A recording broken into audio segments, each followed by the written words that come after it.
Now that the member of the Fourth Estate is present, we can start our meeting. I'm calling this meeting of the Barrington Town Council to order at 7:05. All members of the council are present.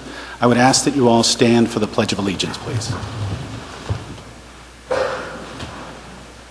Pledge of allegiance to the flag of the United States of America, to the republic for which it stands, one nation, under God, indivisible, justice for all.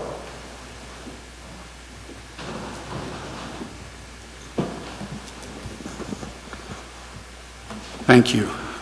First item on our agenda is announcements, and I would ask our town manager, Jim Cunha, to take us through those, please. Thank you, Mr. President. First of all, if anyone was asleep last night, our New England Patriots won their 6th Super Bowl, 13-3. I just wanted that read into the record. So. For announcements, tomorrow will be the special election for the vacant town council seat. That election will be held from 7 a.m. to 8 p.m. And it will be one vote polling location, and that will be at the high school at the cafeteria entrance, which is by the student parking lot. And so that's tomorrow between 7 and 8 p.m. And on Wednesday, here in the council chamber at 7 p.m., we will have athletic field discussion to talk about maintenance of fields, utilization of fields, and how we can go moving forward. So anyone's interested in that, we ask you to please come and talk to us about it and give us your opinions and what you think might be some good suggestions. And on Tuesday, next Tuesday, February 12th at 7 p.m. in the Barrington High School auditorium, we will be swearing in our new Chief of Police, Dino DiCrescenzo. So that's next Tuesday at 7 p.m. Barrington High School. That's all I have, Mr. President. Thank you. The next item on our agenda is a resolution honoring Police Chief John LaCrosse, who is retiring after 17 years of service to the town of Barrington and 23 years of service before that to the state of Rhode Island as a member of the state police. I would, if all members of the council have read this, I would entertain a motion to adopt the resolution. So moved. Is there a second? Second. The motion is made and seconded. Any further discussion? All those in favor?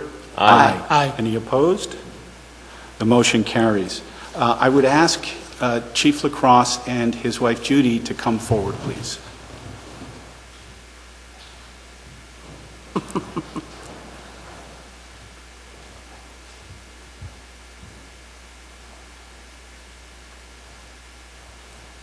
I'm now going to read the resolution. Whereas John LaCrosse, beginning in 2002, has served the town of Barrington for the last 17 years as the Chief of Police, and whereas John LaCrosse, prior to his service on the town of Barrington, had served as a law enforcement officer for the Rhode Island State Police for 23 years, whereas John LaCrosse has fulfilled his role honorably and with unsurpassed distinction and professionalism, and whereas John LaCrosse, during his tenure with the Barrington Police Department, soared to great professional heights with the implementation of new departmental rules and regulations in 2004. And whereas John LaCrosse in October 2016 obtained state accreditation, provided additional training classes, increased the command structure, and added a full-time school resource officer. And whereas John LaCrosse over the last 17 years has hired 27 police officers and civilian staff, accounting for 75% of the Barrington Police Department. And whereas John LaCrosse, serving as the Chief of Police, accomplished a decrease by 85% in the last 10 years of underage drinking violations, formulated the first underage drinking enforcement policy in the state, testified in support of the keg registration and social host bills at the State House. Since 2007, Barrington has had 0 drunk driving fatalities among teens, obtained the national record for 0 pedestrian fatalities in the past 58 years, has reduced the number of assaults by 40%, house breaks by 25%, larcenies by 49%, and vandalism by 55%, according to the Uniform Crime Reports, an 18% drop in overall crime from 2008 to 2018. And whereas John LaCrosse has, by his actions, His example and his leadership demonstrated the very best of public service and ensured that the people of Barrington are protected and served by the finest public employees in the state.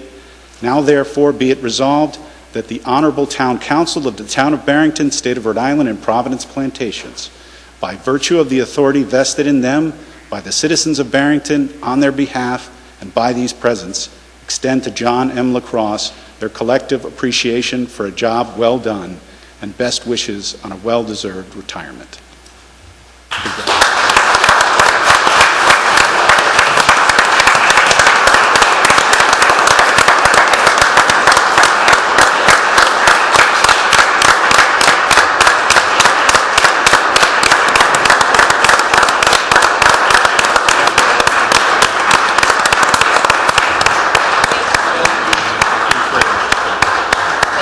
Good job.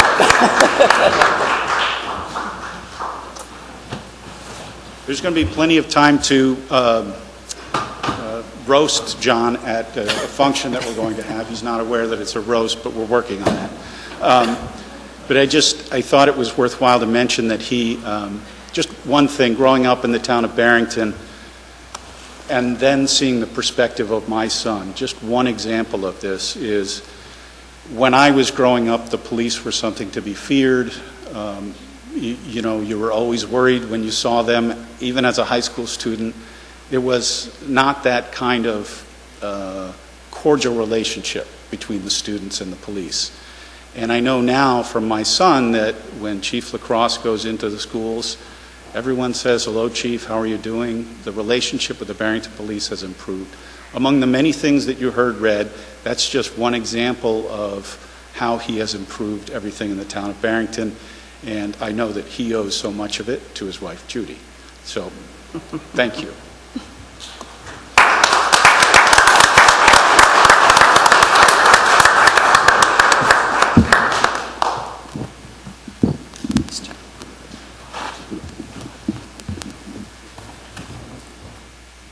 The next item on our agenda is the consent agenda. These are items that are typically adopted with a single motion where they're sort of non-controversial matters.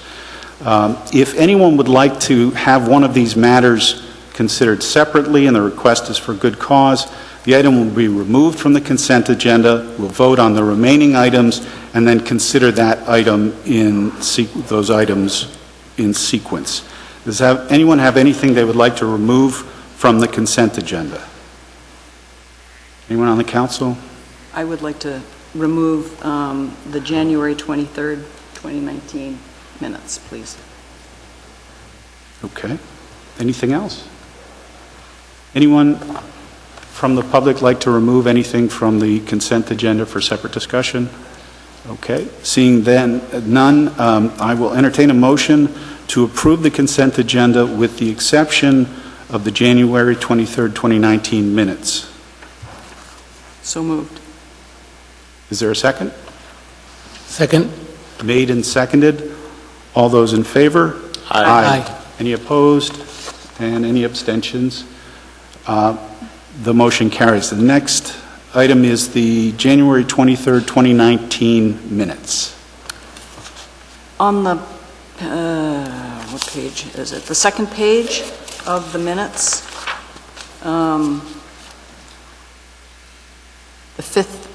The fifth paragraph down where it starts with Mr. Breyer question potential violations, and if they should be handled by, as I recall, it was we were going to refer it to, or your suggestion was to refer it to the Economic Development Commission. That's correct, and I spoke with Mary just before, and that that change is going to be entered. Okay, great. And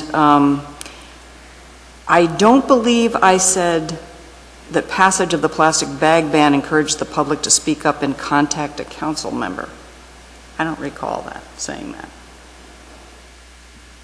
It should was contact the police, not Yeah, the... it was when, we had the problem with the Talbot's bags, Yeah, and it was what was somebody did call me. a person came and talked about those bags. I probably didn't word it correctly, but Right. Yeah.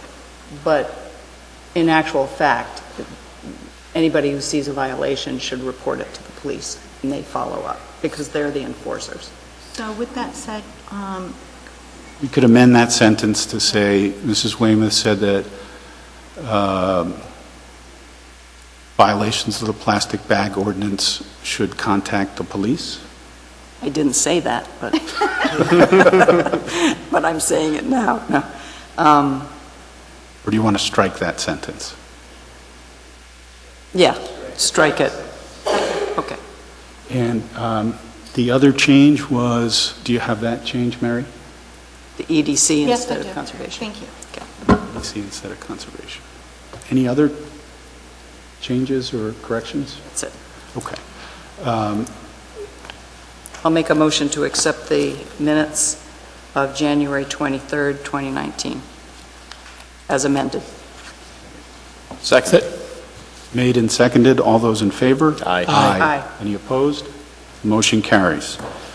Next item on our agenda is to discuss and act on interviews and appointments, and the first one is for the Board of Canvassers, and we have Shirley Applegate Lockridge coming forward to represent the Republican alternate, to interview for the position of Republican alternate. Could you please come forward? Thank you for coming in tonight. And could you tell us a little about yourself and what you hope to bring to the Board of Canvassers? Sure.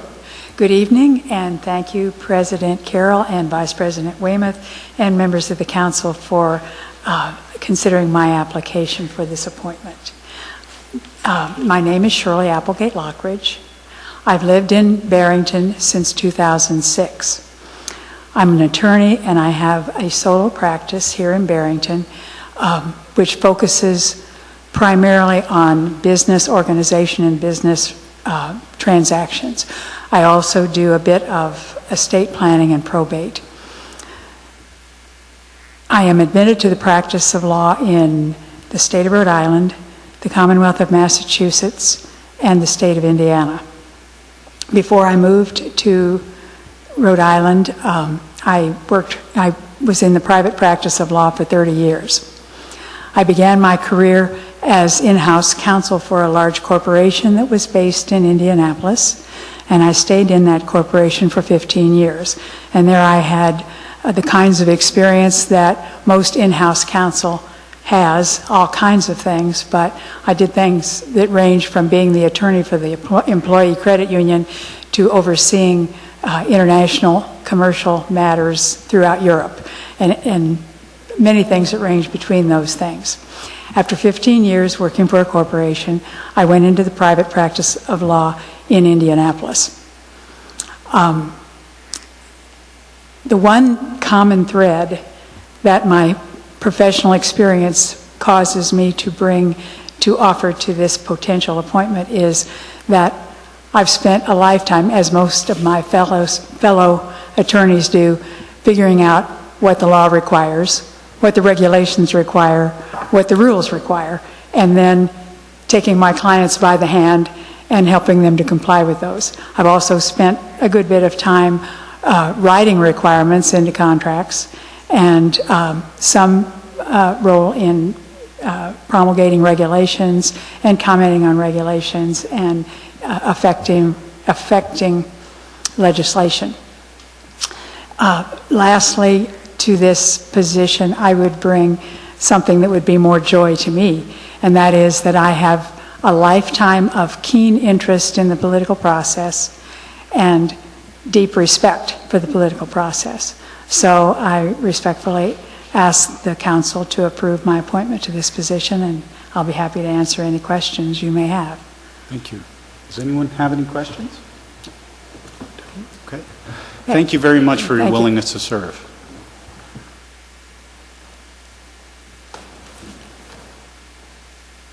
I'll make a motion to appoint Shirley J. Applegate Lockridge to the Board of Canvassers as a Republican alternate. I'll second the motion. Motion's made and seconded. All those in favor? Aye. Aye. Any opposed? The motion carries. Thank you. Thank you. We have on our agenda an interview for Conservation Commission, but Mr., I'm not sure how to say his name, Boots, is not going to be in tonight, so we will move past that. We have 2 vacancies, a student representative and the first alternate for Parks and Recreation.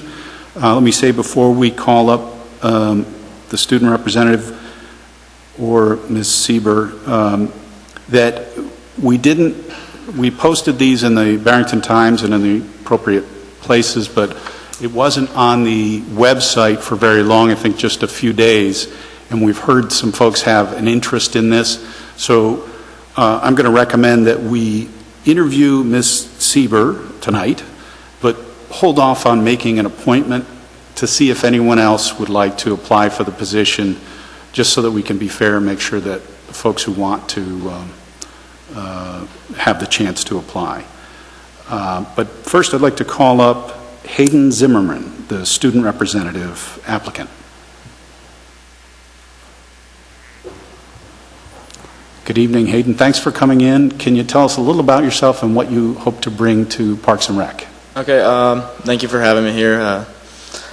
So I'm Hayden Zimmerman, and I moved to Barrington about 3.5 years ago from Massachusetts, and what I really want to do here is just I want to make sure that, well, I play football here, so I want to make sure like that I can be more of like a voice for the student body at Barrington High School, and I have 2 younger brothers in the middle school, and so like maybe even a voice for them, just to get like the word out about stuff that's going on at the town council meetings and the Parks and Recs meetings, and just kind of be the voice that they don't really have, like, for that type of stuff, like all the stuff that's going on with like turf fields, and kind of just spread it around so that some other kids can get their opinions out there and really make an impact. And that's pretty much, if you guys have any questions.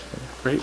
Does anyone have I think it's a any great questions? idea to be sort of a liaison to your peers. It's great. That's what I'm trying to do. So I would encourage you to come to the discussion of field use and field fees that we're going to have on Wednesday night here at 7 o'clock. We'll be talking about fees, but also about field conditions generally, and I'd encourage you to come to that. Sounds like. Thank you very much for your willingness to serve.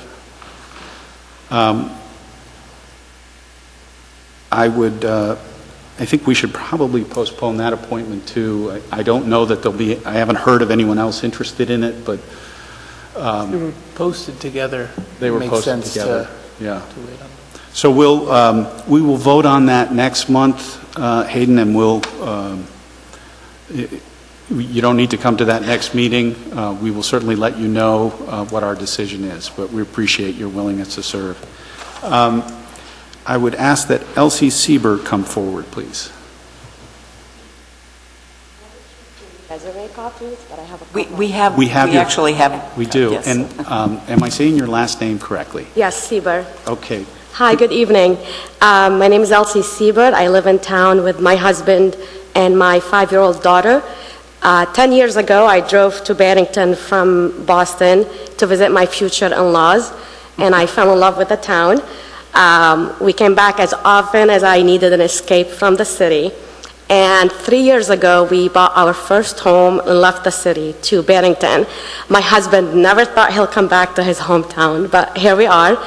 And as much as it was my desire and love to move to Barrington, I underestimated the transition it would take me to acclimate here as a parent, as someone who's just resigned from her job in Boston. And what I would like to do is be on the Parks and Rec Committee just to assist and hopefully speed up people's transition here and get them acclimate when they come to our town. Parks and Rec and going to all the events have helped us a lot. We've made friends from the concerts, bingo night, and we win every year. And I also got a job as an events manager, a venue manager at the Herreshoff Marine Museum in Bristol.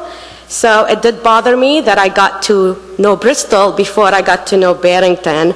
And my daughter was not is not in kindergarten yet. So that was always a thing. How do you penetrate a community when you're not a student yourself? I already have my master's degree. My daughter's not in the school system that we moved to, and that was a struggle. A lot of families I meet today are new to town, whether they have families here or just randomly chose us. It would be great to work on greeting them and getting to know them for not only a stronger community, but also everyone's mental health will be in a better shape that way as a parent. So beside my creativity, as you see from my resume and my actual job experience, for me it's really, I grew up in a small town, and it's very important to me to be part of the community where I'm raising my children. That's great. Thank you. Any questions? Thank you very much for your willingness to serve. Thank you. You don't need to come to our next meeting, but we'll be voting at our next meeting in March, and we'll let you know. Thank you. Thank you.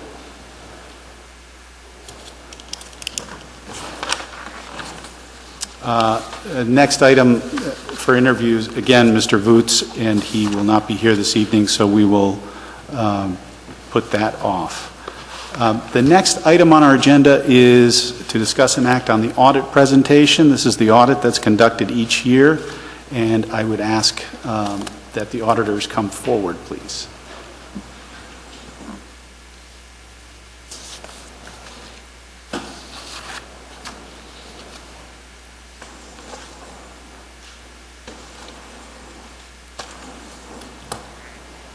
Good evening. Good evening. I'm Cheryl Langevin, the audit manager from Bacon & Company. This is Patricia Boucher, the audit partner behind me. So I'm just going to give you a brief overview of the audit report, which you should have received in November, so you've had it for a while now.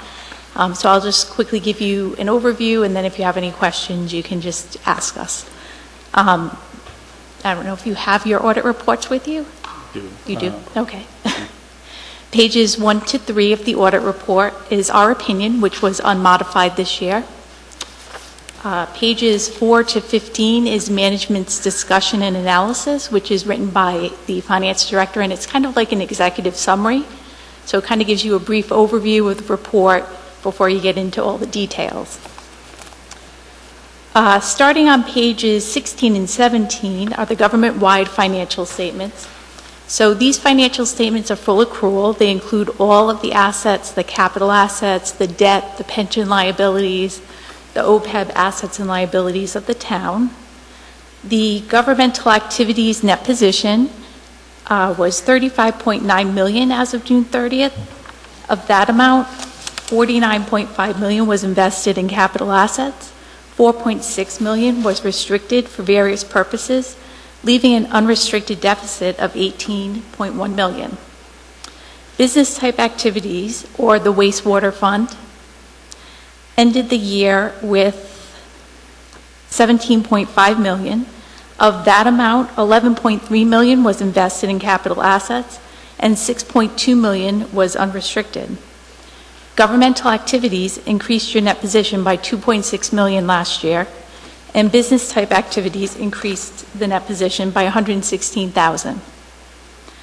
If you go to pages 18 to 23, those are your governmental fund financial statements. So your general fund, the bonded construction fund, and your other governmental funds.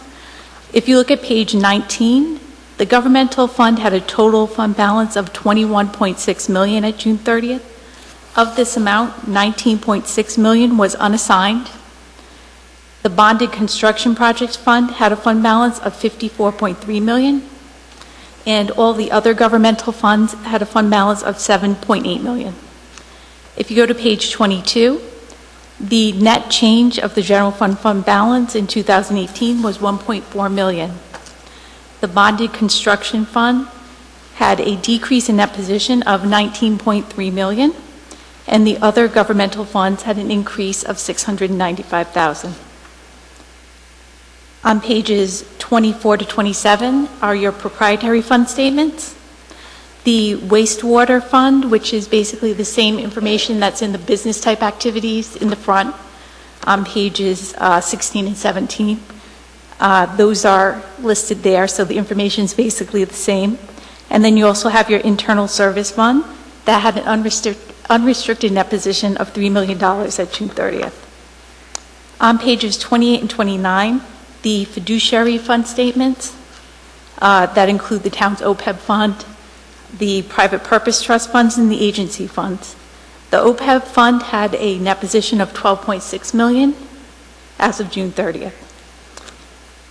Pages 96 to 123 basically have individual fund financial statements for the things that are combined in the front.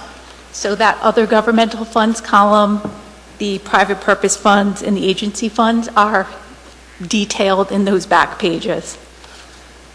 On page 90 to 91, you have the town's budgetary information, which the town ended the year with a surplus of $950,000 on a budgetary basis. On page 134, the school department's budgetary information. The school had a budgetary surplus of $784,000 for fiscal year 18. Then on pages 30 to 78, you have the notes to the financial statements, which basically has more detail on all kinds of things like debt, net pension liability, OPEB liabilities and assets, all that kind of stuff. And then pages 161 to 171 is the single audit section, which this year there was a finding in the single audit section on suspension and debarment. Sorry, could you repeat that? Oh, pages 161 to 171 is the single audit section. So you have to have a single audit of your federal funds. So this year there was a finding on suspension and debarment. So if you go to that section of the report, you can read the details of the finding. So that's a really brief overview. I don't know if you have any specific questions you'd like to ask us at this point.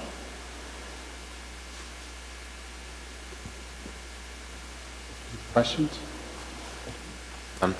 So if I can just address the one finding, the suspension and debarment. With a federal grant, you were required for any contractor to check the database for it to see if they've been suspended or debarred, if there's any issues with them as a contractor.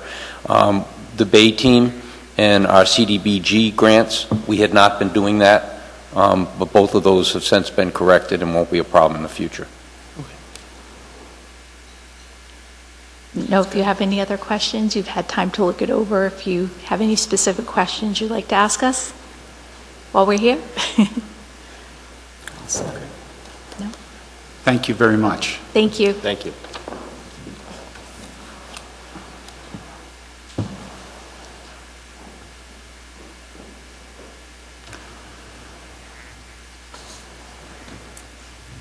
Mike, do we need to have a motion to... Asking, is Kathy here? Kathy, do you need them to vote on this, or is it just a presentation? Okay, you're all set. Okay. The next item on our agenda is the Bristol County Water Authority monthly report. I don't think we have any. Mr. Gosselin is not here. Okay, we received that report. That is part of our agenda package, which you can find online. They are looking at a fee increase, 4.5%. That's what they are. They've held a public hearing on that. There was no public comment on it.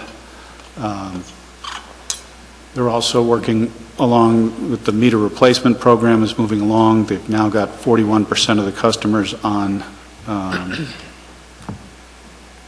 the new meters.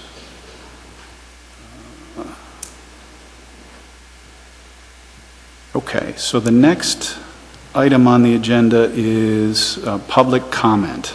This agenda item is for members of the public who'd like to speak on a topic that's not already on the agenda. If you would like to speak, please raise your hand. When you're recognized, approach the microphone, state your name and address for the record. Would anyone like to be heard for part of public comment? Okay, seeing no one, we'll move on. The next item is to discuss and act on the annual reports from the boards and commissions. Jim, can you explain just basically what that is?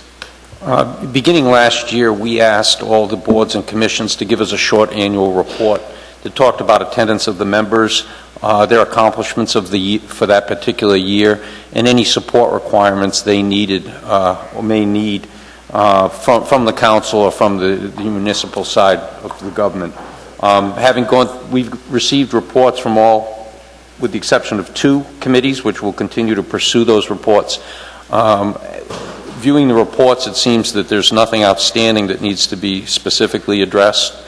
I do have one inquiry out for a commission member of one of the commissions that made less than 50% of the meetings, to see if that chairman is interested in having that person replaced. But that's really the only issue I saw within the reports.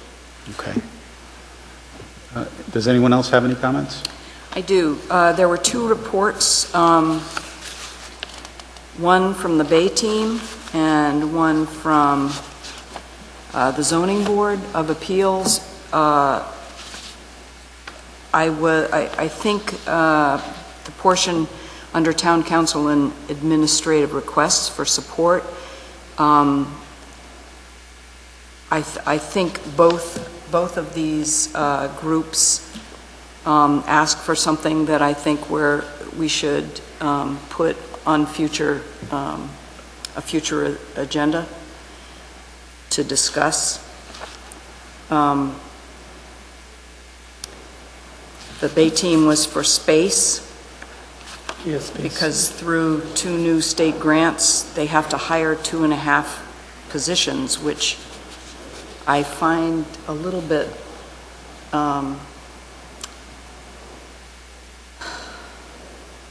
unusual, because I thought the point of getting grant money was to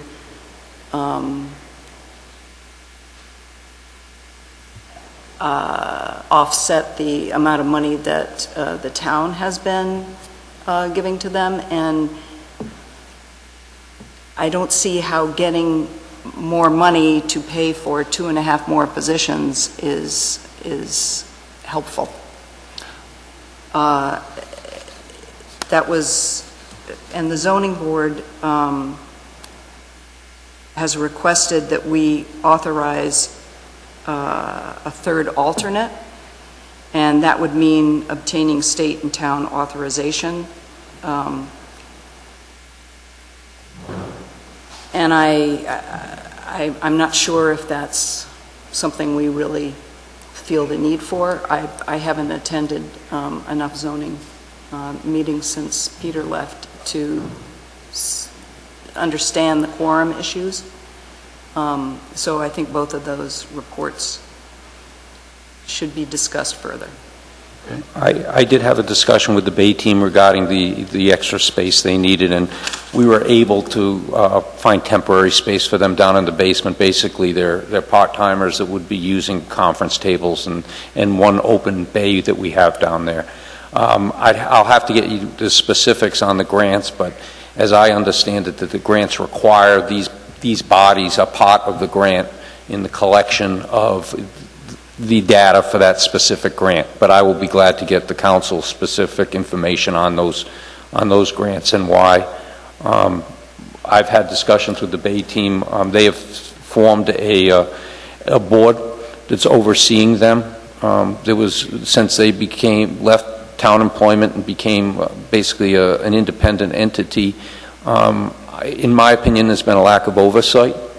And I think that this board, which Chief LaCrosse and Superintendent Masori are members of, as well as a representative from the Y, to kind of oversee and look out for the fiscal expenditures that they are making, and making sure that the money is going towards what we would all expect and hope that it would go for. So I think there's more discussion that needs to be had on that, and I will get that data to you so that you can read up on it and we can further delve into it.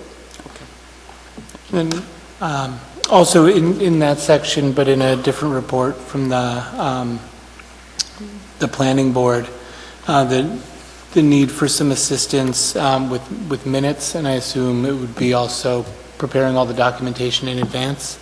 That's something we could look at, because it seems like there's a lot of work that happens there, and being able to support that in an additional way would be helpful. There are going to be some structural, organizational changes that involves support for the planning board that should resolve that, and that will be in next year's budget, and we'll discuss that as we move forward with the budget. But I think there's a plan in place that should take care of that issue without a problem. All right. Great. Those were my only comments. Okay. Anything else? I will entertain a motion to accept these annual reports from these boards and commissions. So moved. Is there a second? Second? Made and seconded. All those in favor? Aye. Aye. Any opposed? Motion carries. Next item on our agenda is to discuss and act on the Town Council meeting minutes of October 1, 2018. Vice President Weymouth, I think you had a question or concern about this at our last meeting, but we didn't have it on the agenda, so we wanted to make sure it was put back on. The complete streets? No, this is item 17. Oh, yes, I'm sorry. I'm sorry. Yes, I just wanted to make that correction.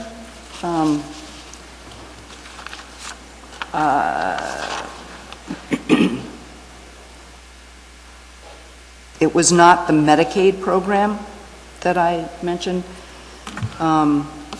in the discuss and act on the consent agenda towards the end.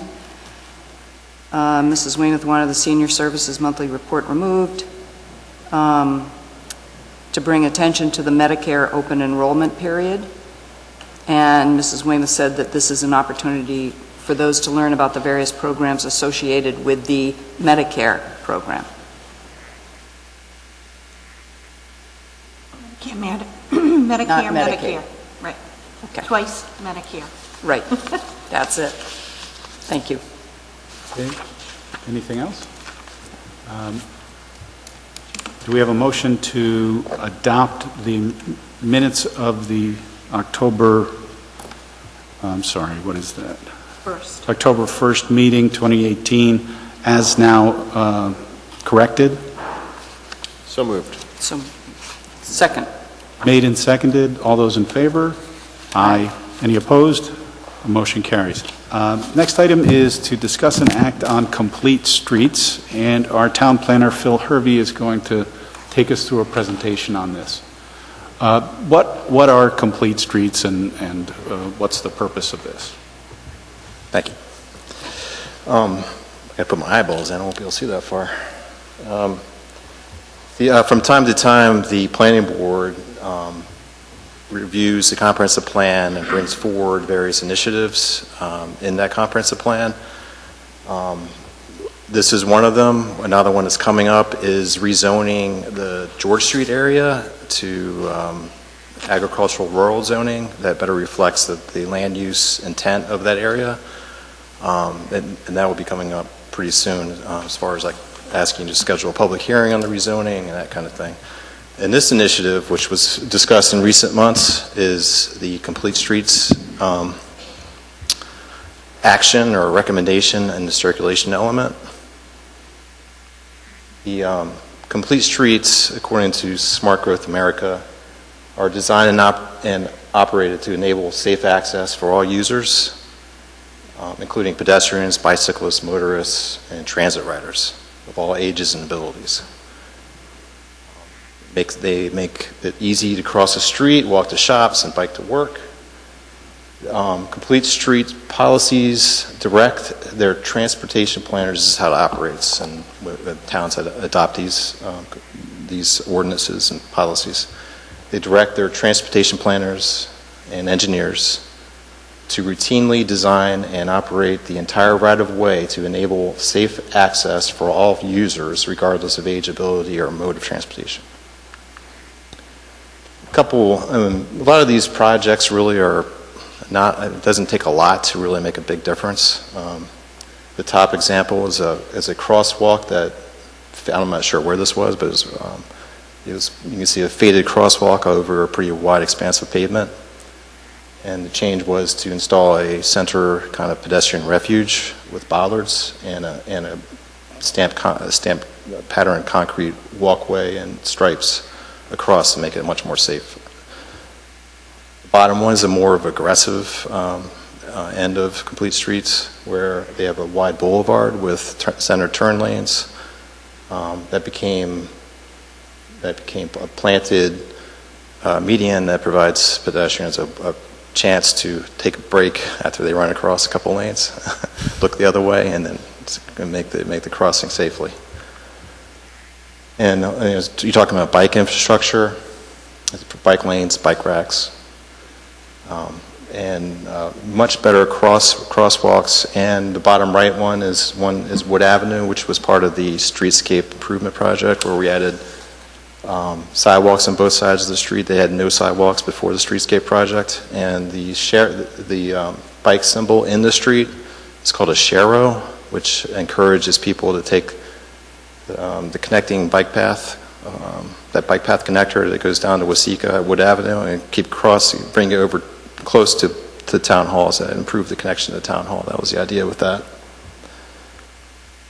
So some of these, a lot of the circulation element speaks to the complete streets policy, which is promoting a balanced multimodal transportation system. And we wanted to increase the share of local trips made by walking and biking. Some of the policies include enhancing and promoting connections to the East Bay Bike Path and reducing barriers to walking and biking to and from school. One of the action items specifically does say to develop a complete streets policy for the town. The state of Rhode Island itself has a complete streets, actually it's a law that requires them to consider complete street design in any project that expands upon, it makes them consider features that expand upon currently accepted state and federal design requirements to accommodate all users. Complete streets features under the state law include sidewalks, paved shoulders, lane striping, bike lanes, share the road signage, road diets, roundabouts. That's when you get to the bigger projects. Pedestrian control signalization, crosswalks, bus pullouts, those types of things. The state, these policies need to have, they can't be everywhere. You can't have complete street on the side road. That makes no sense. You have to have a way to waive the policy, and in Barrington, most streets would not be subject to this because most streets are neighborhood streets. And the state itself has exceptions for if one of the following exists: the use by bikes and pedestrians is prohibited by law, like an interstate. This cost is disproportionate to the benefit or need, or a demonstrated lack of need. In Rhode Island, 8 cities and towns have adopted complete streets, including towns about this size: Central Falls, Middletown, North Smithfield, for example, South Kingstown, similar. Central Falls, not exactly similar, but similar population. In Massachusetts, which has money from the state available for technical support and some for construction, that really was a big incentive, and 120 communities have adopted and agencies have adopted complete streets. The state of Rhode Island does not offer any financial incentives for this. They are promoting it as something that makes a lot of sense, however. Interestingly, the state they only have one complete streets project that's in Central Falls and Pawtucket. It's a state road that should be under construction this year. They consider that a pilot project. An example of that is they are narrowing the lane width to 10 feet, which is very narrowed lane width. So they're trying to slow vehicles down and make it safer, and as well as other features. So as far as the town itself, if the council would be interested in pursuing this, it would need to be fleshed out with the planning board taking the lead because it's a comprehensive plan item. The public works director would be essential. His input would be essential in making this make sense for the town because he handles all the street resurfacing projects. So whether it's a policy or a resolution or ordinance, it'd be up to the council at some point. This would mean you would have a review process for streets on the resurfacing list for recommendations to comply or exempt these streets from these improvements. The TRC, as part of the discussion, the thought was that the TRC, being a technical board that has engineers and architects, but engineers especially on the board, could be a good vehicle to review these, at least in the beginning, if you wanted to kind of move forward. You could expand that membership, expand their scope.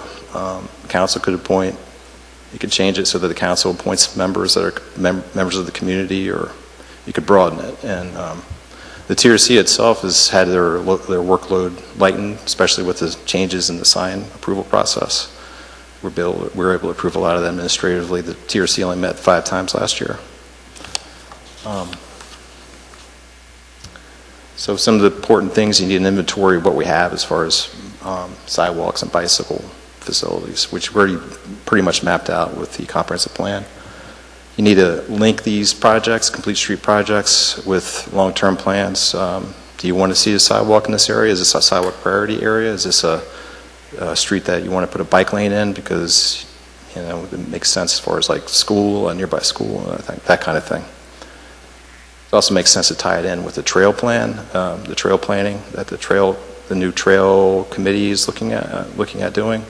You could have improved, for example, Kent Street, which crosses a path that crosses on Kent Street. You could do some striping or some kind of improvement there to improve that crossing. So those are some of the components that would be needed to be considered.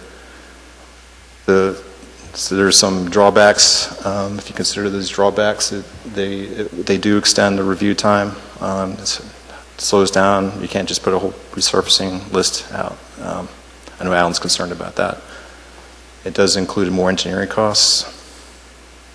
It does include more infrastructure. It does include more. It does cost more because you have to pay for the striping or maybe curbing or sidewalk extensions. These town existing bond issues does provide language for sidewalk and drainage improvements. And we have a sidewalk and fee that we charge developers in subdivisions that don't build sidewalks, so that there's another funding source. So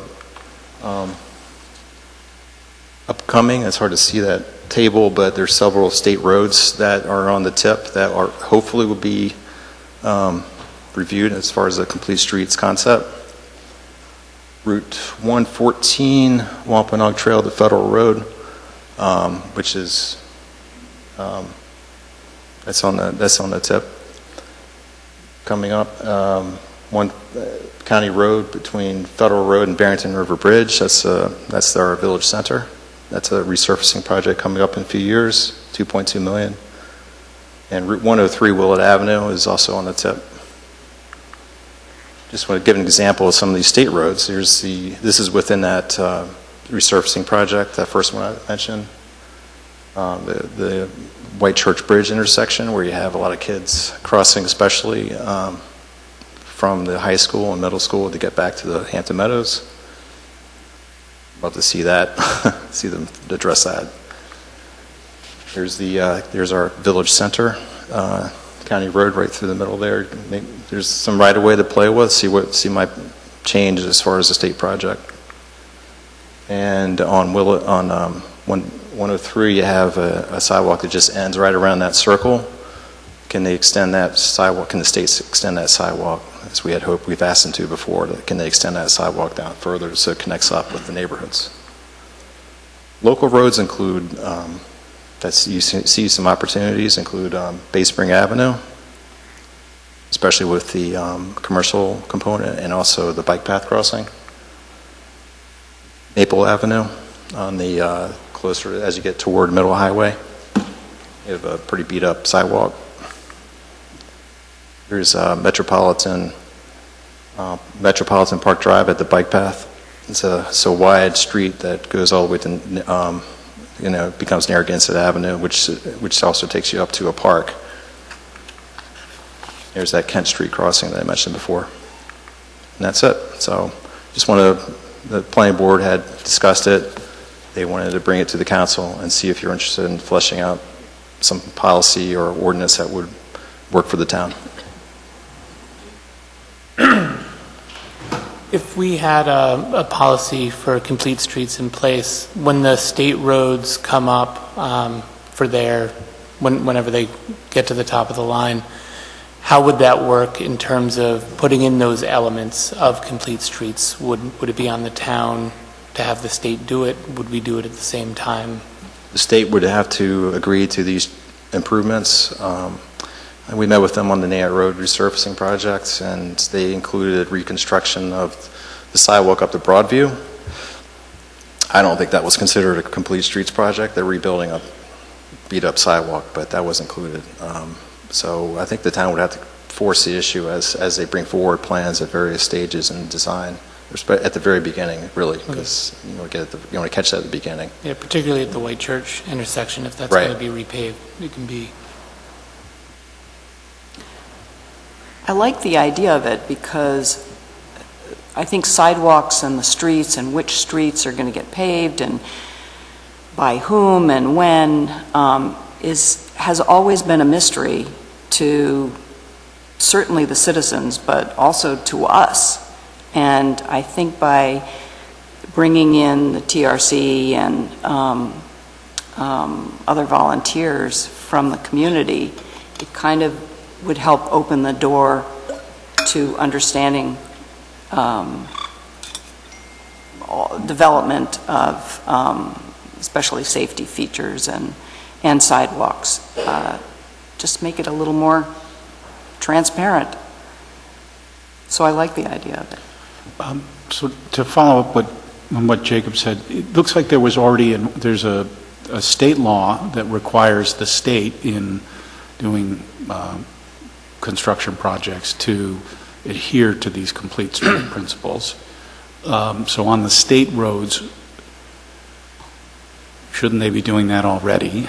And how will us adopting an ordinance affect that? Is that just going to help us to I'm have hoping some leverage to? Yeah, I would hope that having a review body kind of in place also helps us push that concept or the philosophy with the state especially in the early stages, because once it gets past 30% design, it's pretty tough to get really big changes to the plan. So I don't know the actual answer, but it's better than not having a really kind of a system in place, I think.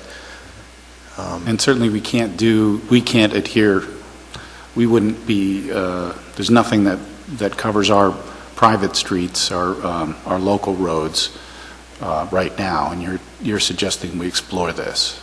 The comprehensive plan and the planning board, we're suggesting that you can consider this as a way to kind of guide, provide a framework for not every street. I mean, I think most streets are just normal repaving projects, but certain streets, Lincoln Avenue could have been one, for example, where maybe you extend a sidewalk up Upland Way to connect that sidewalk up. Maybe you provide some handicap ramps and rebuild the sidewalk, but it wasn't part of the system at the time. So I think that's kind of an example. And maybe wouldn't have been striped as wide. That's the kind of impact that this policy might have.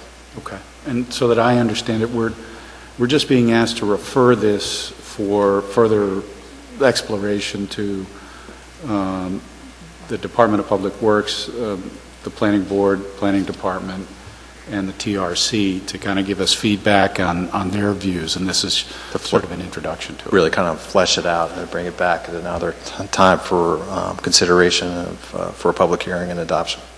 Okay. Okay. Mr. President, if I could, for those in the audience, the acronym TIP stands for Transportation Improvement Program. It's the state's long-range plan. Something related to this is, and Representative Knight forwarded it to me, the TIP there's an amendment to the TIP that moves the bike path project up to engineering in 2019 and doubles the funding from 10.4 to 20.8. We're investigating it. We think it's the replacement of the bridges, but we're not sure. But it's certainly, I've never seen anything on the TIP move to the left, and it has moved to the left and it has increased. So that's good. eventually they're going to start putting weight limits on those bridges, and I might be excluded, so I'm glad to see it's moving forward. I would say about this, I think it's important we go full steam ahead. There's, on the tip, sidewalk additions on both Massasoit and New Meadow, and we've asked for these to be rushed, and I think it's like 2026 is a rush. But if we get out ahead of it, I think it gives us an opportunity when the state comes to do their work, saying, here's our standard, here's what we want it to look like. Because a resident doesn't really care whether a street is a town street like Lincoln or a state street like Middle Highway. It's going to look disparate if we haven't put in place our plan to say, this is, when you do this, this is what we want. So I think the faster we do it, the better. And as soon as they show up to do work on a state road, we say, you know, look at Lincoln. That's what it should be like. So.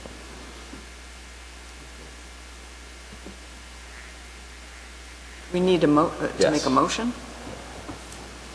I'll make a motion to to refer the proposed complete street principle to the Department of Public Works, Planning Department, Planning Board, and Technical Review Committee. Second. Made and seconded. All those in favor? Aye. Any opposed? Motion carries. Thanks, Phil.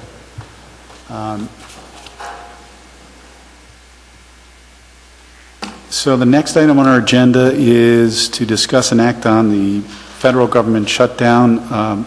Councilman Breyer asked that we put that on for discussion. So, Yeah, I had asked Mike Ursillo during the course of the last week or so if there's anything that the town can do to help if there are town residents who were and are employed by the federal government who would be negatively impacted by the shutdown should, at the time, I think the shutdown was still ongoing, and there's definitely a chance of it shutting down again.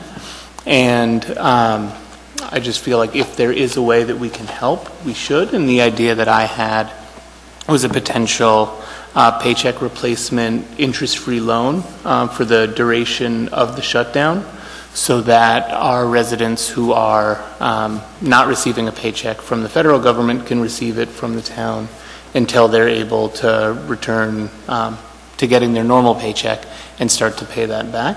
But that, I learned, is not allowed because any expenditures have to go through the financial town meeting. But I just wanted this on the agenda so we could discuss to see if there is a way that we can help in a situation where folks aren't getting paid by the government. And if I could add, also what some other towns you've seen do in the newspaper is you adopt an ordinance with regard to tax payments, sewer payments, water payments, those type of things where you can forego the interest if those payments are late. So that is one thing that you could do in the future if you wanted to. and I think at the state level, they certainly, some states have had allowed the federal government employees to collect unemployment that is repayable. And that would make a lot of sense. Of course, that's at the state level. So we are having our legislative breakfast in a couple of weeks. Yeah. And we can certainly raise that. We certainly raise that with our representatives at that time too. I also, I like Mike's suggestion. I think we should consider that. Is there an action needed from the council for that to happen, or is that management execution issue? That has to be by ordinance, right? Yeah, it would have to be by ordinance, and granted, we don't know what's going to happen on the 16th of this month, but maybe you might want to see what happens because those payments are quarterly. I think you'd have plenty of time to enact something. I'm not sure if any of our department heads has the answer. I don't know how we handle delinquent tax payments right now. I know state law, for example, would say if your quarterly payment is late, the whole amount is accelerated, you owe it today. and I have an inkling that we probably don't do that or keep a very hard line. There's a penalty Yep. for late payments. In Right. addition, there's car registrations. If you're delinquent on your motor vehicle tax, the registration does not get mailed to you. It comes to us, and then we hold that registration renewal until the tax payment is paid. Kathy, I don't know if there's anything else. I think that covers it, doesn't it? Yeah. And do we implement a penalty 1 day late? I mean, or is there some amount of leniency? I mean, as a practice, I guess is a question.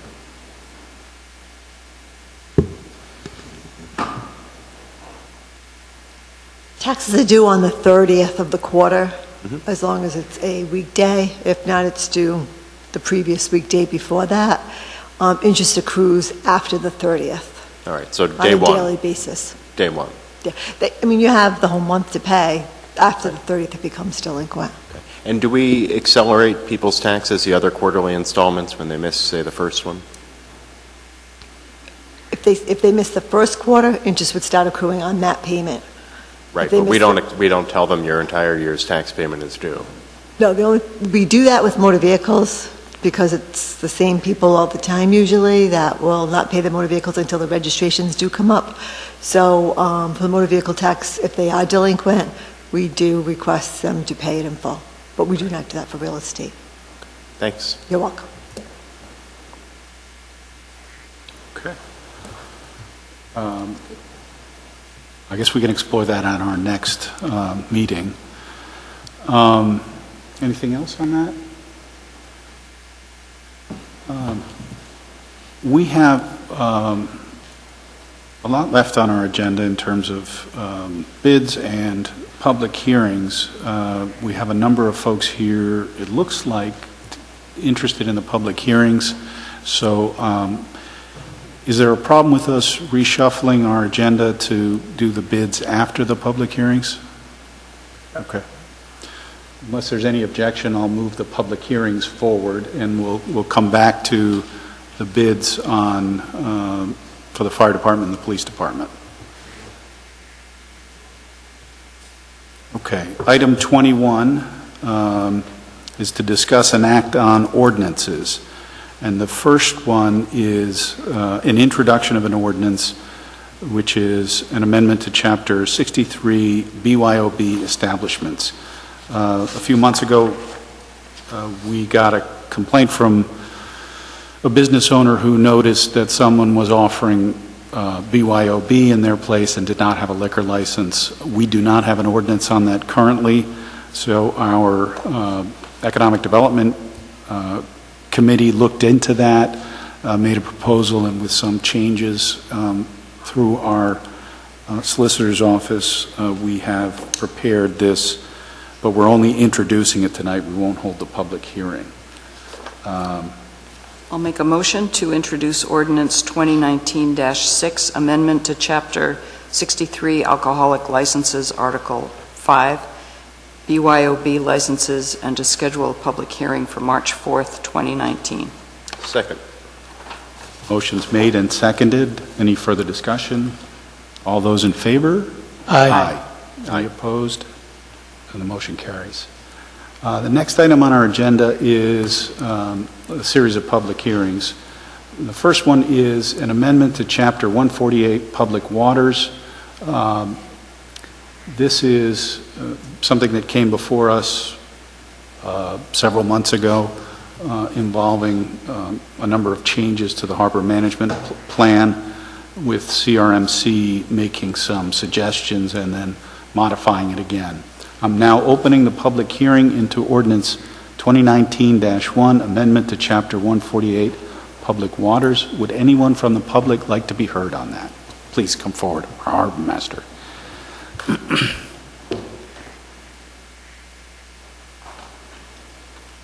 Good evening. As I said, we're back again since October, essentially the same presentation we had back then, with a number of small changes to the language in the ordinances, with the harbor management plan that had been in progress for 2 years. And an amendment to the ordinances having to do with the mooring floats and tackle. The change to the ordinance is really the major thing, and that's really for the benefit of the mooring holders in the harbor, who need to have a neater and easier to deal with mooring arrangement. And through a series of discussions with owners and members of the Harbor Commission, the change was put into effect. Nothing of this has changed since the October vote in preparation for the coastal resources. So we're still at the same position back then, but now we're adopting all of this into the town ordinances. First, I'd like to ask if anyone from the public would like to be heard on this. These are some very technical, some of them are very technical changes to the length of a float and a mooring and that sort of thing. Does anyone want to be heard on that? Okay. Any members of the council have any questions or concerns for our harbor master? I had two questions. So on page 10, section 148-15, assignment of mooring space. Yes. Where it says mooring space rights may only be transferred to the spouse of the assignee and then only on a one-time basis. That's correct. I was just curious, the reason for limiting it to only a spouse as opposed to it's a process that's been in effect for a good number of years in the town of Barrington. It's somewhat different in some other towns. Some towns allow the owner or the deceased people to pass it on to any member of the family. That's not been the case with Barrington. We've not had any cause at this point in time to change that, so unless there was a motion in the works for that, it's not up for consideration at this time. Okay, so in the speaking with owners, that wasn't something that was of interest or that came up? It's not an issue that's come up, correct. The other is...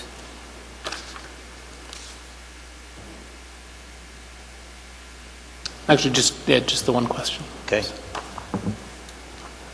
Any other questions?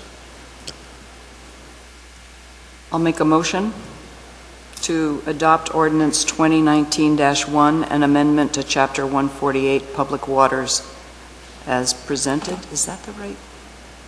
Yes. Yeah. Second. Okay. I am closing the public hearing. We've had a motion made and seconded. Any further discussion? All those in favor? Aye. Aye. Any opposed? The motion carries. Thank you. Very much. Several years' work. Thank you very much.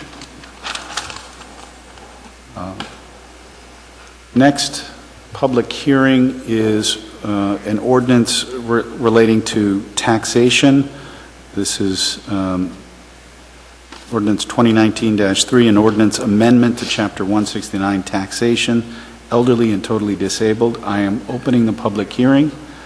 Councilman Boyajian, maybe you could just explain what this one is about. Sure. So in last year's reforms of the tax exemption system, one thing that was sort of brought to light is that although the ordinance provided the same set of exemptions for both the elderly and the fully disabled, that being a set of circuit breakers and then over a certain income a flat exemption, that actually the circuit breakers hadn't actually been granted to those who were totally disabled. May have been a misinterpretation of the ordinance, etc. That was cleared up the last time when we handled this in the reforms, leaving, however, sort of an ambiguity hanging out there, and that is if someone is both elderly and totally disabled, is the exemption provided doubled? Many of our exemptions are cumulative, so for example, if you're both elderly and a veteran, those are added together. The intent, we took this back to the Tax Exemption Committee, we talked about it, the intent in our eyes was to say whether you are totally disabled or elderly, you will qualify for a single exemption, and those being the graduated income-based exemptions up to in the coming year a maximum of $77,400 for a household of 2. Anything over that will receive a $200 exemption for the household. We all agreed, it was unanimous, that the intent was just to say it's one exemption. The presumption sort of being, and while it's not entirely accurate, that when you're elderly, you're totally disabled. In other words, we're treating you as if you can't work anymore, and that's why you receive this exemption. Obviously not true that people are fully disabled at age 65, but that's sort of where the age threshold was set. This is only to clear that up and make sure that there is no question that if you are both elderly and totally disabled, you're receiving a single exemption for your household, and it's the same set of exemptions. Okay. So. Anyone from the public want to be heard on this? This is a public hearing. Seeing no one, anyone from the council want to be heard? Any amendments or changes to this? I'm going to close the public hearing, and I will entertain a motion. Make a motion to adopt ordinance 2019-3, an amendment to Chapter 169, Taxation, Elderly and Totally Disabled, as presented. So, Second? second. Motion's been made and seconded. Any further discussion? All those in favor? Aye. Any opposed? The motion carries. Next item is an ordinance to amendment Chapter 144, Public Lands. This is town hall hours, and I would ask Mr. Cunha to explain to us what this is intended to do. Thank you, Mr. President. There are a number of communities in the state that have flexible town hall hours to allow their citizens to do business in their town offices outside of the normal business day, so that they don't have to take time out of work in order to do that. So what this proposal would do is on Mondays, town hall would be open from 8:30 in the morning until 8 o'clock in the evening, and Tuesday, Wednesday, and Thursday would remain 8:30 to 4:30 as currently is. And then on Fridays, we would be open from 8:30 to noon. Friday afternoons are typically very slow around here anyways. And we included in this ordinance is a sunset clause for 6 months. So the goal is to try this out, see if it works, see if it allows our citizens to have better access to town hall. And we'll report back and decide whether we want to make it permanent or not. Okay, thank you. I can't recall whether I opened the public meeting into this yet, but I am opening the public meeting into this particular item. Would anyone from the public like to be heard on this? Please, Ms. O'Brien, please come forward. Sarah O'Brien.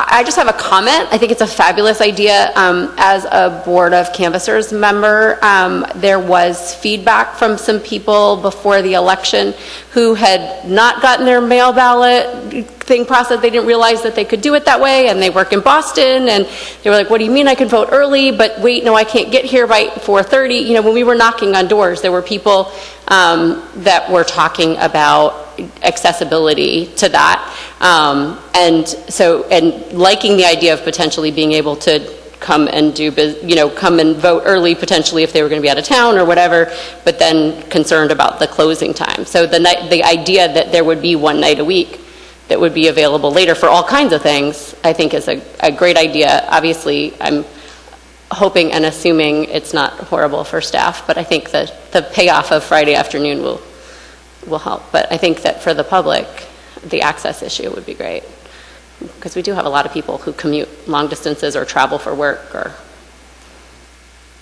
Thank you. Anyone else?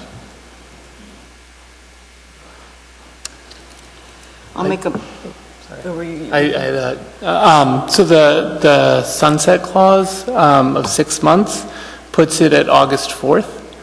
And so I just wondered if we were to not act, I think folks who work in the building would probably really be unhappy about suddenly losing their Friday afternoons during August. If we just extend the sunset clause to Labor Day, but also if it's working well, I assume we'd act on it anyway. My intention was to implement this effective March 1st, to give us time, so that would push it to the end of August anyways. All right, then if that's meets with the council's approval. Yeah, I think the sunset clause is a great idea.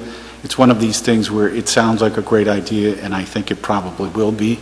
But as we try it out and give it a good chance, we may discover things about it. So we'll re-examine it at our September hearing, because that's actually we could re-examine it before then if we wanted to.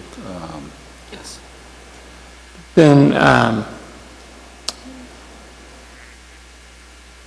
move to amend the last line of the ordinance from "this ordinance shall take effect upon passage" to "this ordinance shall take effect on March 1st." Okay. So with that amendment? I'll make a motion to adopt ordinance 2019-4, an amendment to Chapter 144, Public Lands, Use of Town Hall Hours, as amended. Second. Motion's made and seconded. Any further discussion? All those in favor? Aye. Aye. Any opposed? The motion carries. The next item on our agenda is an amendment to Chapter 161, Solid Waste. This is our polystyrene ban. We've already had a workshop on this last week before last, and we've gotten feedback through that workshop a little bit, and because of that workshop, a little bit more from members of the business community. We've gotten feedback from our Economic Development Committee, and our Conservation Commission has actually initiated this, drafted this initially, I think. So I am now opening that public hearing into our polystyrene ban. And before I invite folks from the public to come forward, I should point out we've received some supporting letters to this from the Conservation Law Foundation, strongly supporting our proposed ordinance that would ban polystyrene, and also from the Clean Water Action Committee. So there is support both within Barrington and outside Barrington. Would anyone from the public like to be heard on this? Please come forward.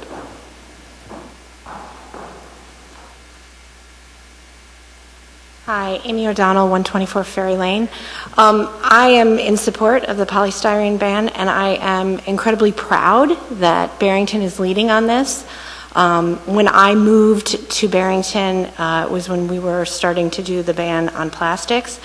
I am a biology teacher and an environmental science teacher, and the saddest part of my job is when I teach about the transformation of the biosphere, how we are in the 6th mass extinction, to my young students. So I focus on solutions, and it's really nice for us to be a community that is focused on solutions, and also one that can inspire with really progressive movements like this. So I'm really hopeful that this will pass. I brought my daughter so she could see a bit about civic duty, and I am encouraged that this is a discussion we're having this evening. Thank you. I will say, too, that Kate Weymouth kind of led the charge on the plastic bag ban some time ago, which became an example throughout the state, and now for the state. It's being considered whether it gets passed this year or next, we don't know, and then beyond Rhode Island as well. At the time, there were folks who said, this is feel-good legislation, because it's just a drop in the bucket, it's not going to do anything. But by setting this example, Kate was able to inspire other communities to do this, and it's making a difference. In the same way, she's leading the charge on this ordinance, and hopefully this can become kind of an inspiration to other communities as well. Anyone else from the public want to be heard? Please, Dr. Skirkovich. As he's coming up, I just wanted to mention that Amy actually was very vocal, very helpful in passing the plastic bag ban by essentially getting our 10 largest retailers to sign on to a petition that said that the plastic bag ban had not affected their business or their customer satisfaction. After it was only about a year into it, but I have used that recently to respond to opposition to a statewide ban, just as recently as last week. So, Dr. Skirkovich. Hi, I'm Boris Skirkovich. I live on 23 4th Street. I'm a pediatrician, and I'm in full support of the ban. And I also wanted to introduce the kind of as additional fact or reason to ban it is a potential health effect of polystyrene. For example, if you put hot food in this polystyrene, there's no question that chemical structure of it changes, and especially, it's very easy to take this polystyrene container and stick it in the microwave for about 2 or 3 minutes, and don't tell me that it doesn't affect chemical structure. And when it says microwave safe, I think it's safe for the box, but it's not safe for us. So again, full support for this. Thank you. Yes, sir, please. Good evening. Tony Moratini from Bristol. So in terms of what you just said, other communities being in support of this, our plastic bag ban went into effect about a month ago. And the reception has been not 100%, but overwhelmingly positive. Folks are really starting to be aware of the harm that plastic does. And we got that done, reaching across the border. Kate was help. June Speakman was a big help. I have another member of the Conservation Commission with me here tonight. We're talking about doing exactly this later on this year and expanding, let the plastic bag ban settle in a little bit, but get working now, which is why I was at the workshop 2 weeks ago and I'm here tonight to see if we can get it going in Bristol as well. So we traveled over 2 bridges tonight to get here. That's how important it is. And we're going to travel over 2 to get back. So I hope. For a Rhode Islander, that's an epic It's a journey. big thing. So full support. Thank you for doing this. I hope it passes tonight. Thank you. Thank you. And as I think we talked about at the workshop, I think the plastic bag ban in some ways was harder because it required a change in behavior for a lot of folks who were going to the supermarket, certainly myself. You're not used to carrying in your bags, and you need to learn that behavior. And I don't know how many times I left the bags in the car and then went into the supermarket and had to go back out and get them. But eventually you learn. In this case, for a lot of things, it's very simple.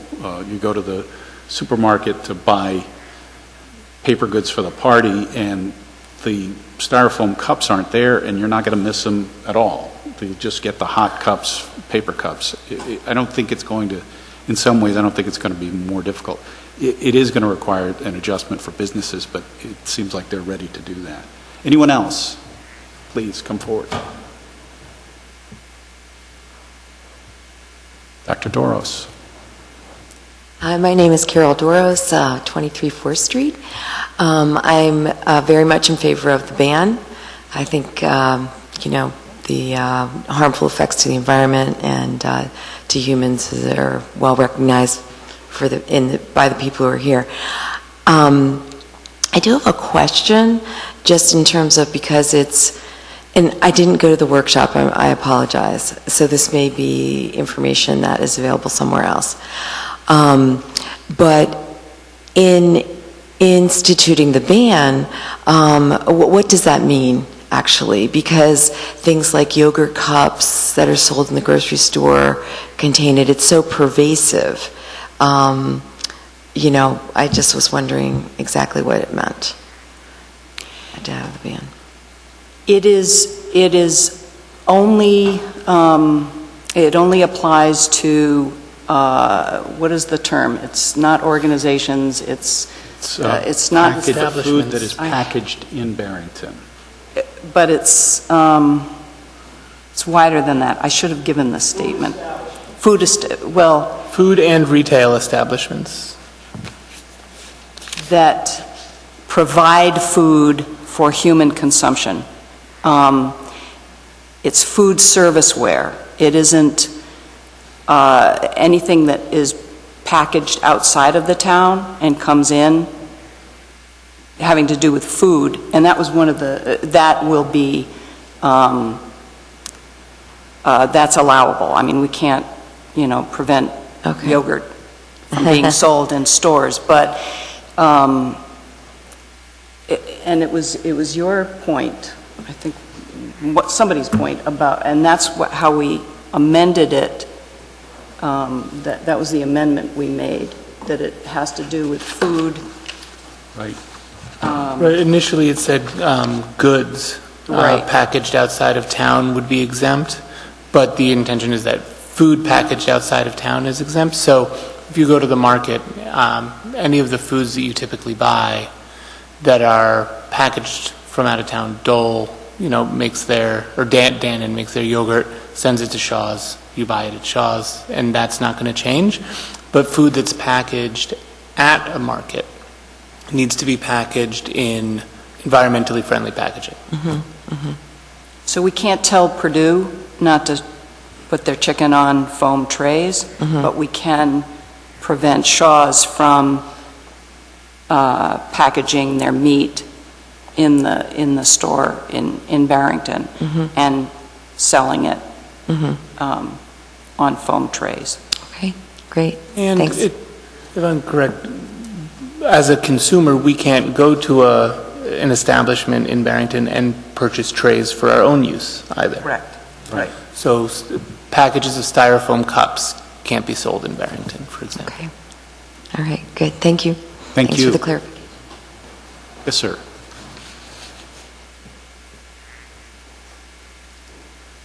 Joseph Roberts, 13 Biles, also a member of the Conservation Commission.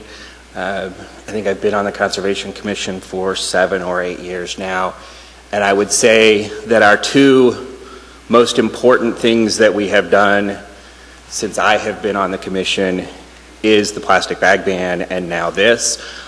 We do lots of routine things that are very important, don't get me wrong, but these two things I think are the most significant things we have done. I'm proud of Barrington for taking the lead statewide in doing this. I think the other key piece, sort of to answer the previous question, is if it can't be recycled, there's not an active market, that was part of what was included in the ordinance that we're talking about today. So I think that's an important piece. And I think the last piece, sort of talking about the latest news and information. We've seen historically about microplastics in animals and birds. We're now actually seeing it in humans. Study out of the University of Vienna Medical College in Austria has found that every single human stool sample that they tested had microplastics. That's got to scare us. I don't think we need to be doing this. And so I am proud of Barrington for taking the lead on this. Thank you. Thank you. Joseph was actually the individual who brought it to the table at Conservation. Kate, if I could add, while the next person's coming up, that I heard on the news the other day that Sanyo has announced that they are now going to package all of their appliances without the plastic. The shock-absorbing material is going to be made from recyclable paper. Great. So your message is heard all the way across the road. All the way to Sanyo? Yeah. Sarah O'Brien, 88 Boyce Avenue. You know that I support this. I was at the workshop.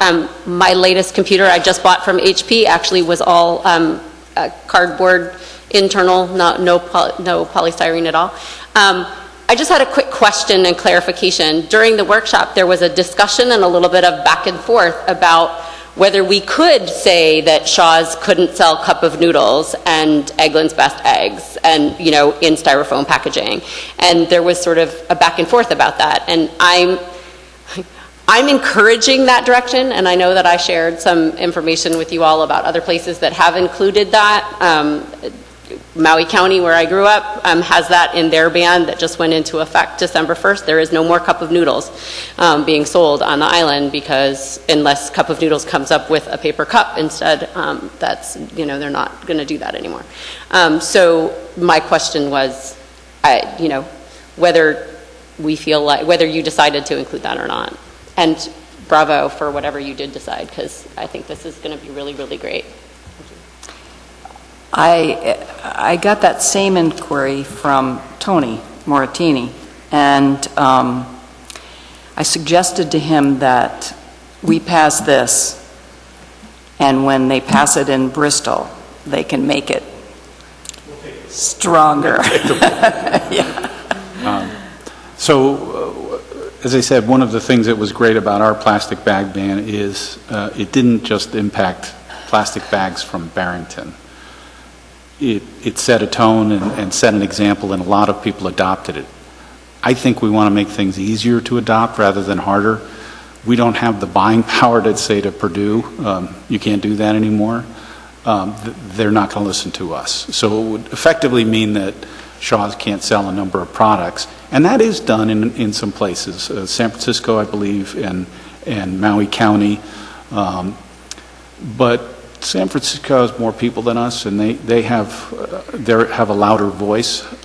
So if we can do this, and we can encourage the rest of Rhode Island and places in Massachusetts, it's then we can, I think, take that next step. And in the meantime, hopefully other manufacturers like HP and others are being good corporate citizens and changing the way they do things. So that's my view on trying to strike that balance and be aggressive but not overly aggressive on changes we want to make. Right. Would anyone else from the public like to be heard? Okay. Anyone from the council? I would like to propose an amendment. Because of how this ordinance is presently written, it will by definition ban plastic straws and stirrers because these items cannot be recycled. And one compelling argument or caution to a full ban of plastic straws is that plastic drinking straws are a necessity for people with certain disabilities, and we of course need to respect that. So I would like to add language that allows food service establishments to have a stash of plastic straws available only by request based on medical or physical needs. And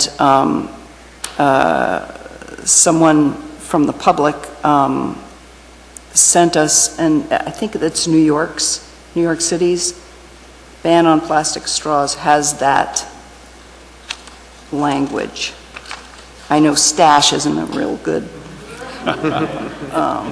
Jacob, you actually came up with the language, Yeah. right? So I had heard that feedback as well. So I had a proposed amendment under the 161-15 exemptions to add a subsection D. Items necessary for food establishments to comply with the Americans with Disabilities Act, limited in quantity to reasonably accommodate individuals with an express need for such an accommodation. The reason for that is not limiting it to specifically plastic straws, just in case there is another accommodation needed that we're not aware of for a different product.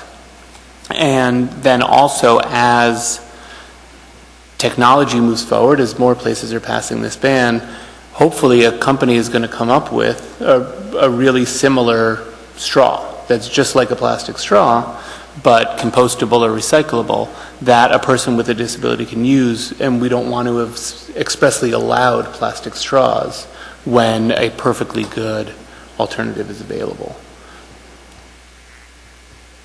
That sounds like a great change. Mary, did you send that to Mary already? Yes. You have it? So you have that. Great. It isn't too vague. I mean, I'm concerned that I don't know. Could you read it one more time? Yeah. Items necessary for food establishments to comply with the Americans with Disabilities Act, limited in quantity to reasonably accommodate individuals with an express need for such an accommodation. So the limited in quantity is the stash of straws. Right. Yeah, it wouldn't allow, let's say, a restaurant to have a big giant box of straws to give to whoever wanted them. It would just be a small amount as needed for folks who need to use that type of straw. Right. Okay. I'm open to changing the language. No, Sounds great to me. Yeah, I also look at it, I think it's the language that's necessary to cover. In fact, Kate, I thought maybe you had talked to Jacob when you started. No. We did not. We're not we allowed did not to. violate open meetings laws. We're very well trained by our solicitor. Anything else? I had a couple of little tweaks. One of them came up at the workshop, and that was just to make sure that goods other than food are not impacted when the packaging that comes with those goods just makes its way here. So Ace Hardware selling the power drill, I think, was the example we talked about.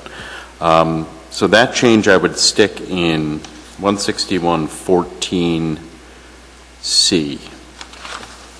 And what I'd propose to do is strike the introductory sentence there and reword that, because it actually doesn't quite work with the way the subsections 1 through 4 are phrased. So it would read, notwithstanding the foregoing, this section shall not prohibit. And then add a paragraph 5 there to subsection C.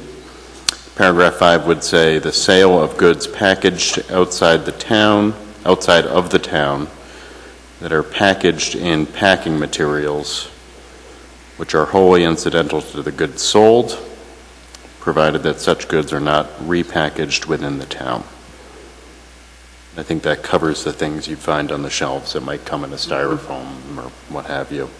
So it would be that amendment, and then the only other thing was just more of a, I'm not even really call it a typo.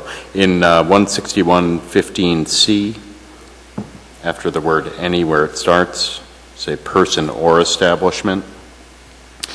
And then at the very end of the page, it says, at the end of page 4 here, it says the town manager's decision to grant or deny, but we allow the town manager as designee. So I'd just recommend that we strike town manager there so that it simply says the decision to grant or deny. Mary, do you see that? I have that. Could you go back to striking on page 4? Yep. C. You want me to strike that line? Yep, so strike the introductory clause there and replace it with, notwithstanding the foregoing, this section shall not prohibit.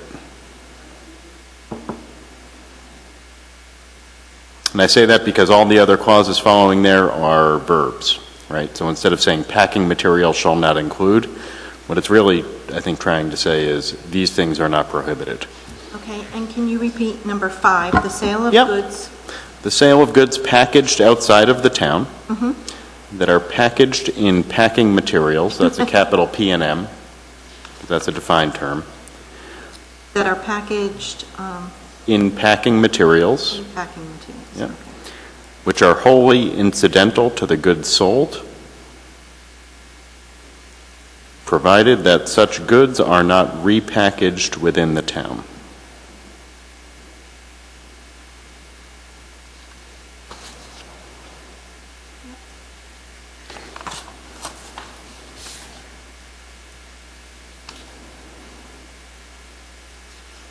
That's it. Any other questions, concerns?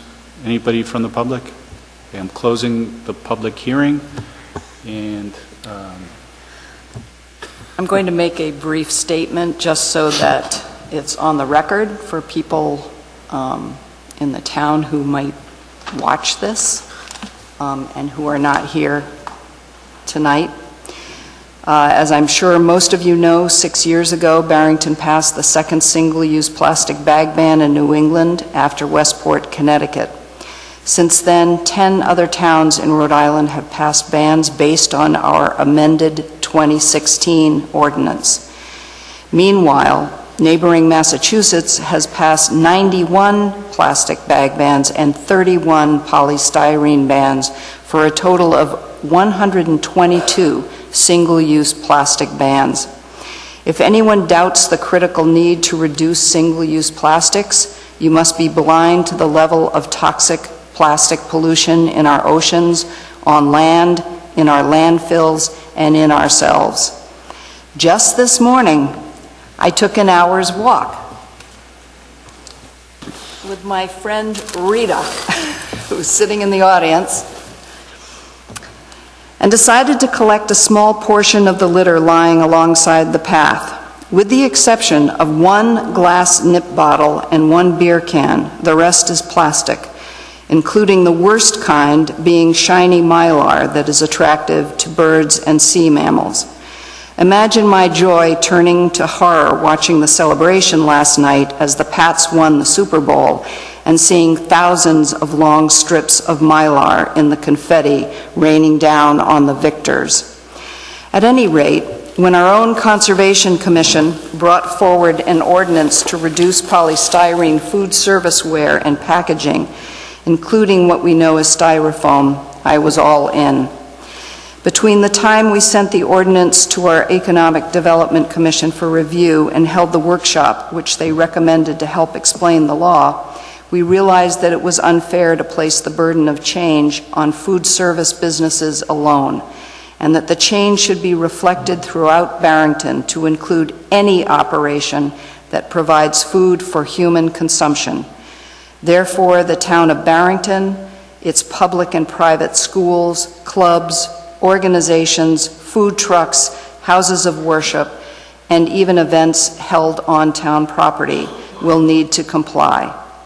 In addition, due to Barrington's small size, where day-to-day governing is accomplished by a skeletal crew of salaried town employees, along with hundreds of volunteers, this ordinance, like the plastic bag ban, will be dependent on self-regulatory enforcement. So every resident in town has an obligation to understand what it includes and report perceived violations to the police, not to the council members. So in keeping with Barrington leading the way, I will make a motion to adopt Ordinance 2019-5, an amendment to Chapter 161 Solid Waste entitled Polystyrene Ban as amended. Second. Motion's been made and seconded. Any further discussion? All those in favor? Aye. Any opposed? The motion carries.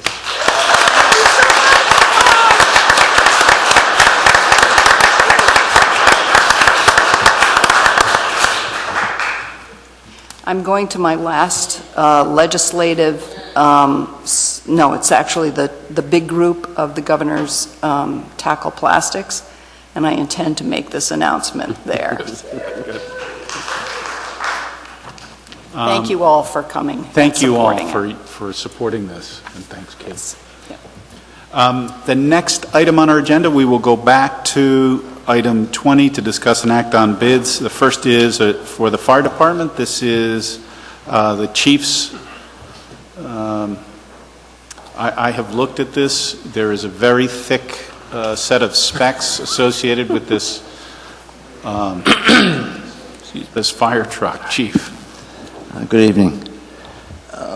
Last February, March, when I met with the Town Financial Committee at one of the meetings concerning the capital budget, I was asked about replacement of apparatus, and I had indicated at that time that I expected our ladder truck to have to be replaced in 3 to 4 years, and that's what we were basing the capital budget requests on and so forth. Well, it wasn't only a few months later, because in May of every year I hire a third-party vendor to come in and look at all of our apparatus, meaning the ladder truck and ground ladders. We have them tested on an annual basis.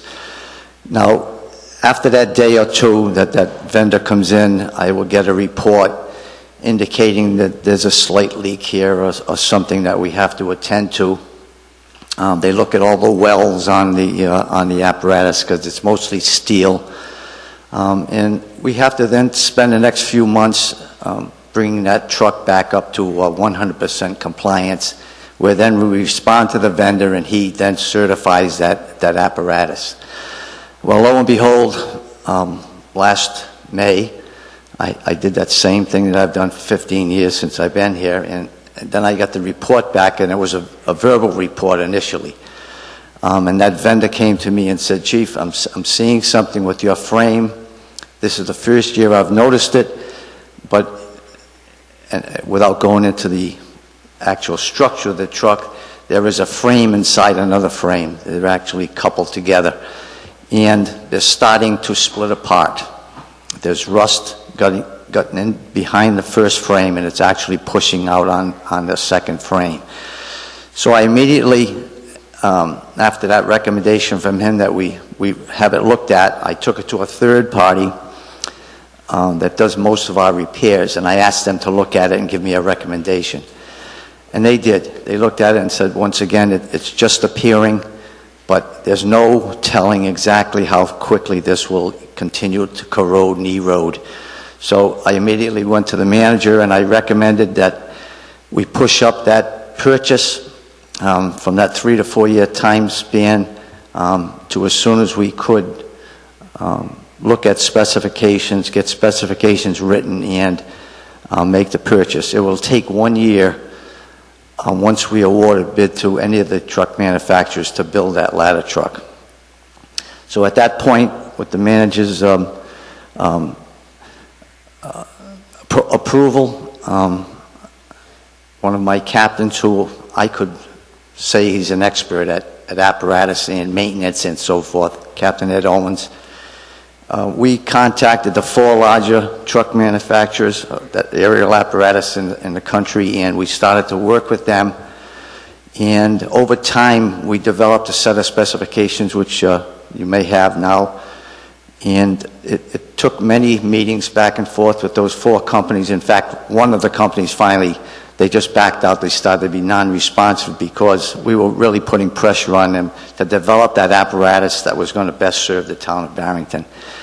And I'm talking about a truck that should last 20 years.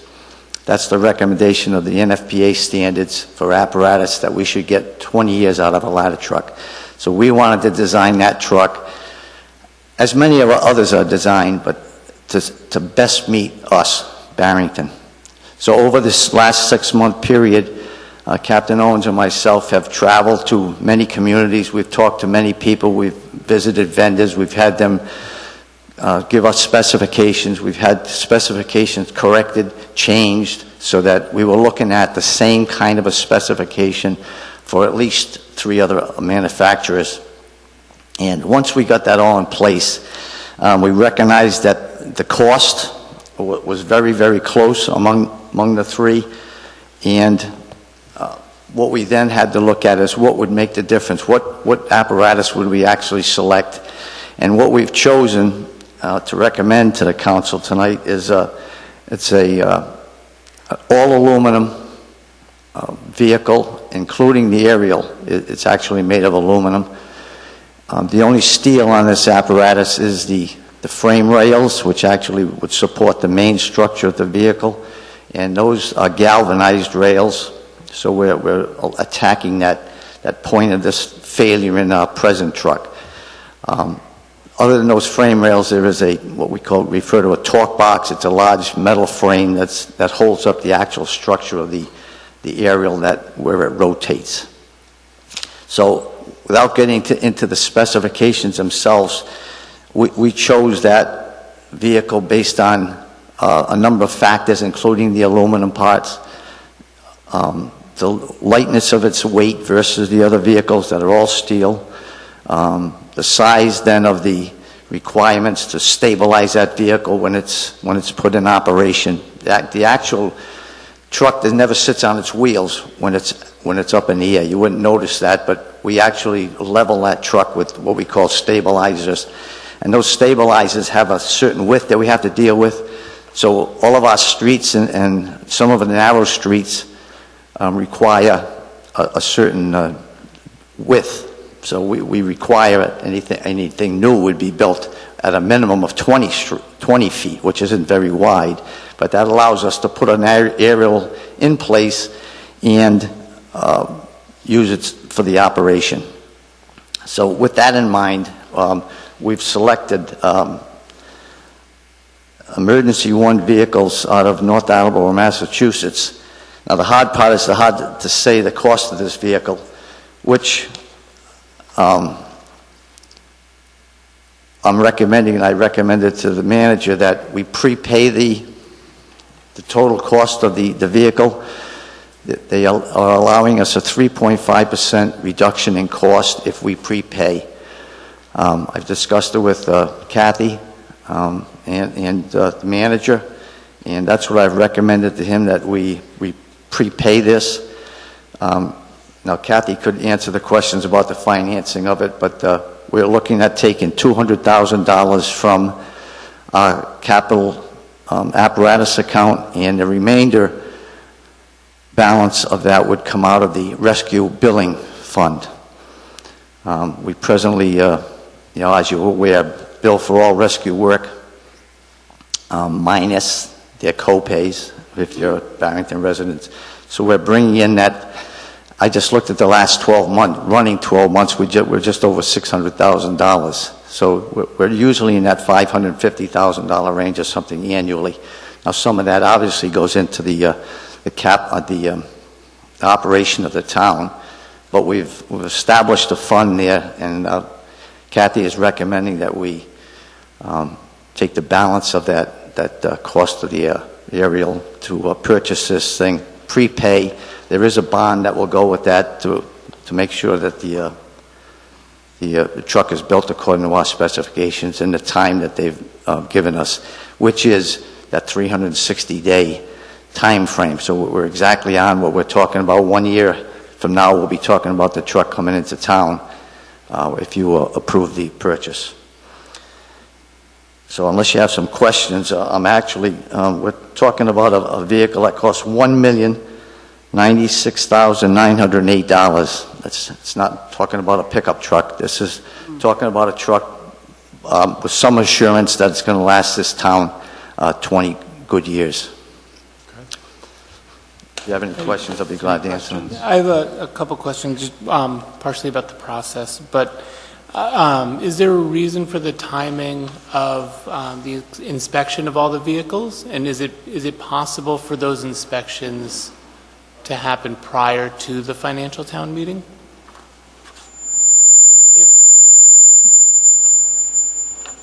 If it were going to impact the purchase of a vehicle? Yeah, I just... Yeah, as a routine thing, trucks are maintained meticulously. So whether it's grease and oil and so forth and so on, but this particular test that we have done by a third vendor is a requirement for any aerial apparatus. Obviously, when you're putting up an aerial 75 to 100 feet or more, the truck has to be perfect. Never mind for the firefighters that have to go up that, but the safety of everyone involved. So that's a little more of a meticulous inspection.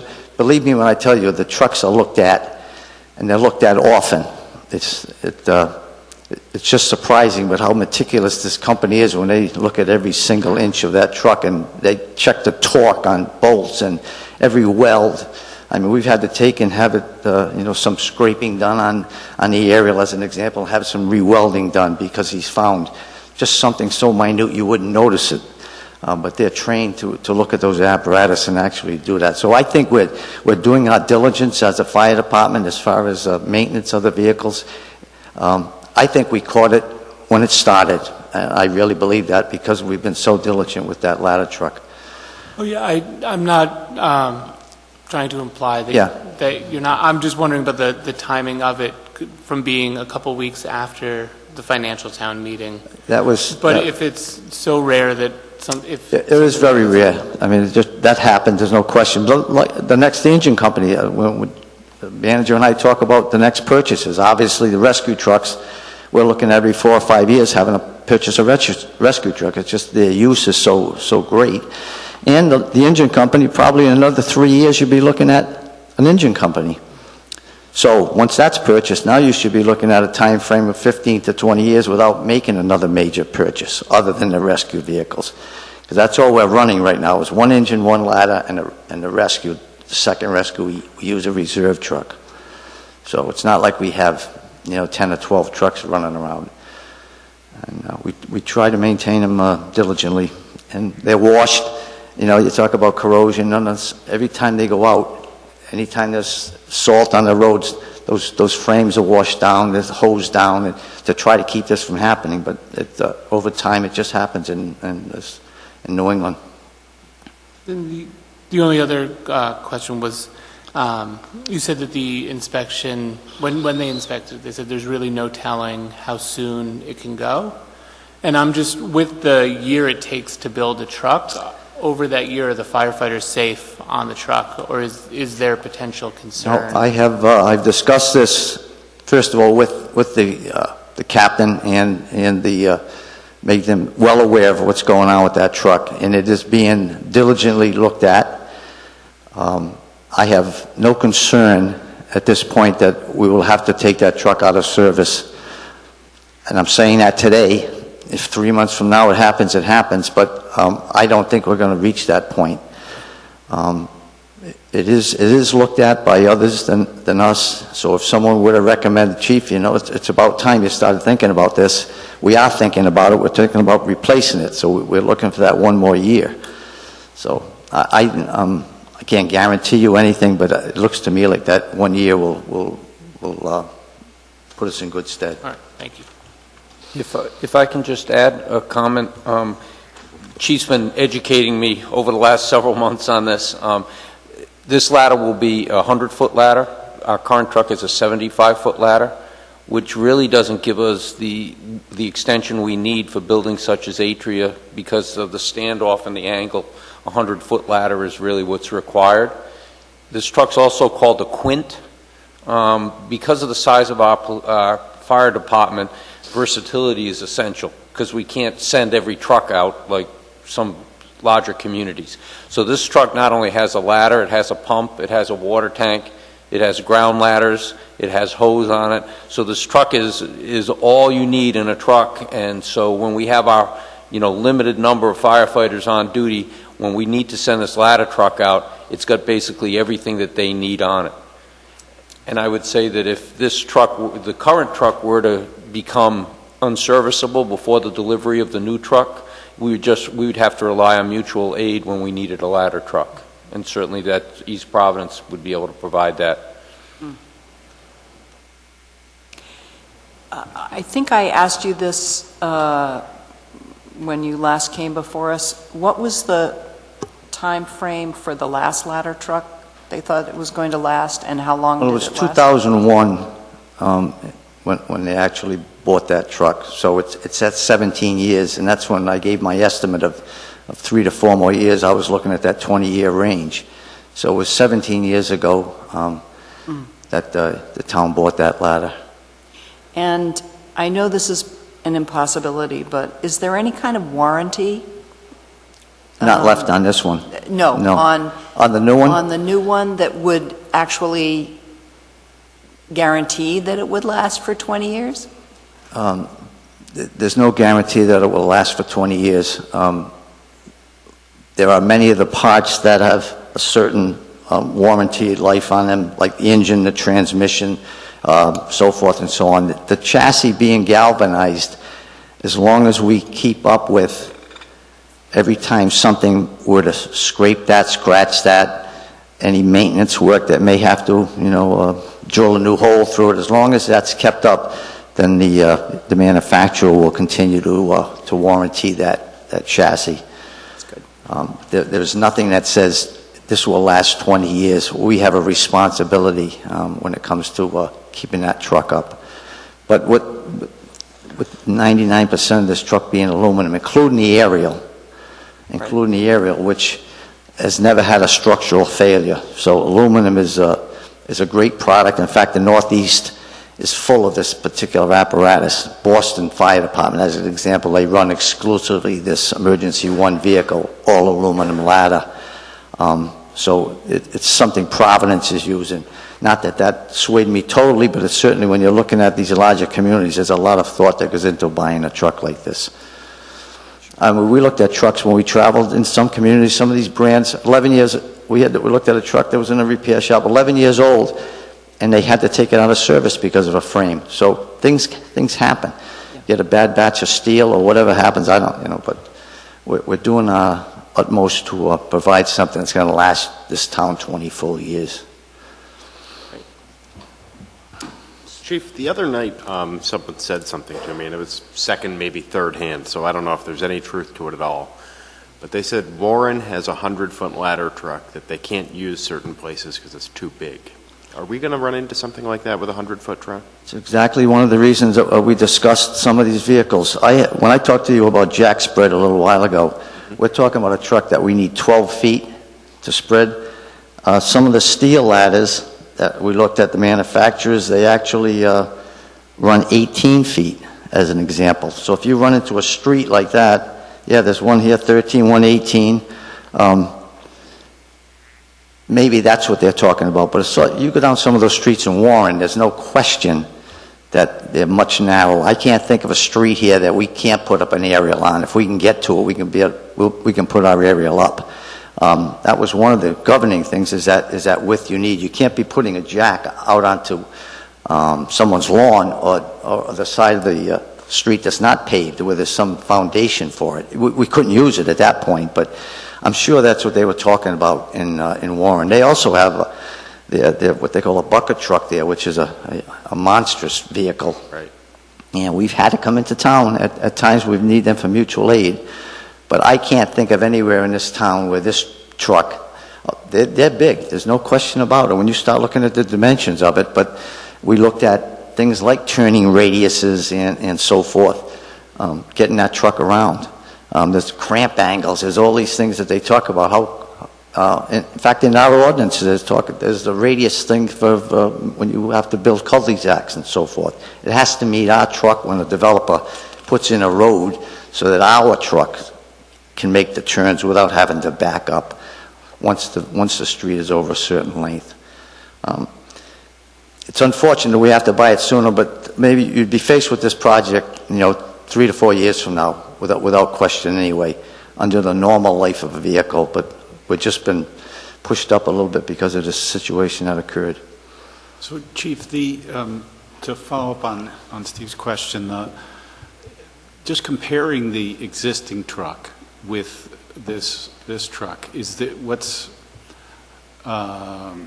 it's a bigger ladder, but is the footprint bigger in terms of I forget what you called it, the spread? The jack spread? Yeah. No, this one actually is narrower. We have a steel aerial now, and just the size and weight of steel causes you to go up much further to hold it up, to balance it, to get it level. The truck is actually always in a level plane when we put that aerial up. So if we're on a slight incline, whether it could be the rear wheels have to come up, the front wheels, it depends which left to right. And we have leveling devices on the vehicle, so we have to level that thing. So it actually is this one is actually less. The truck itself is going to be a little bit longer because we're going to dual axle rear end, which Mrs. Weymouth brought up at one point. There was an issue with the ladder that we have today when it was first bought, whether it should be a dual axle and rear axle. That's all a matter of the chiefs at the time and what the town can afford to buy and so forth. We're buying a truck with dual axle, has better braking, has better stability, all those things that it's going to make it safer for everyone. Okay. So even though we're not going to have the truck for a year, does the planning department have the specs for what new roads need to be? If a developer comes to the planning committee now, we should make sure that they're not going to put in a road that on. When it comes to a cul-de-sac, you're absolutely right. They have to meet our specifications. The width of the roads are 20 feet minimum now, and that would suffice for this truck also. But the cul-de-sacs, if any new cul-de-sacs were planned, I'd have to certainly make Phil aware with the planning board and zoning and so forth. So when I was on the planning board, we always, for any new development, there was an examination of turning radius. You always ended up with folks who wanted to change it a little bit. They wanted a hammerhead ending of the road or that kind of thing. But they always had to get the sign off of the chief. Okay. So it's not just a question of complying. They need the chief's signature on the road itself. So Protects us there. okay. Anything else? I just had a finance question, Kathy, about this.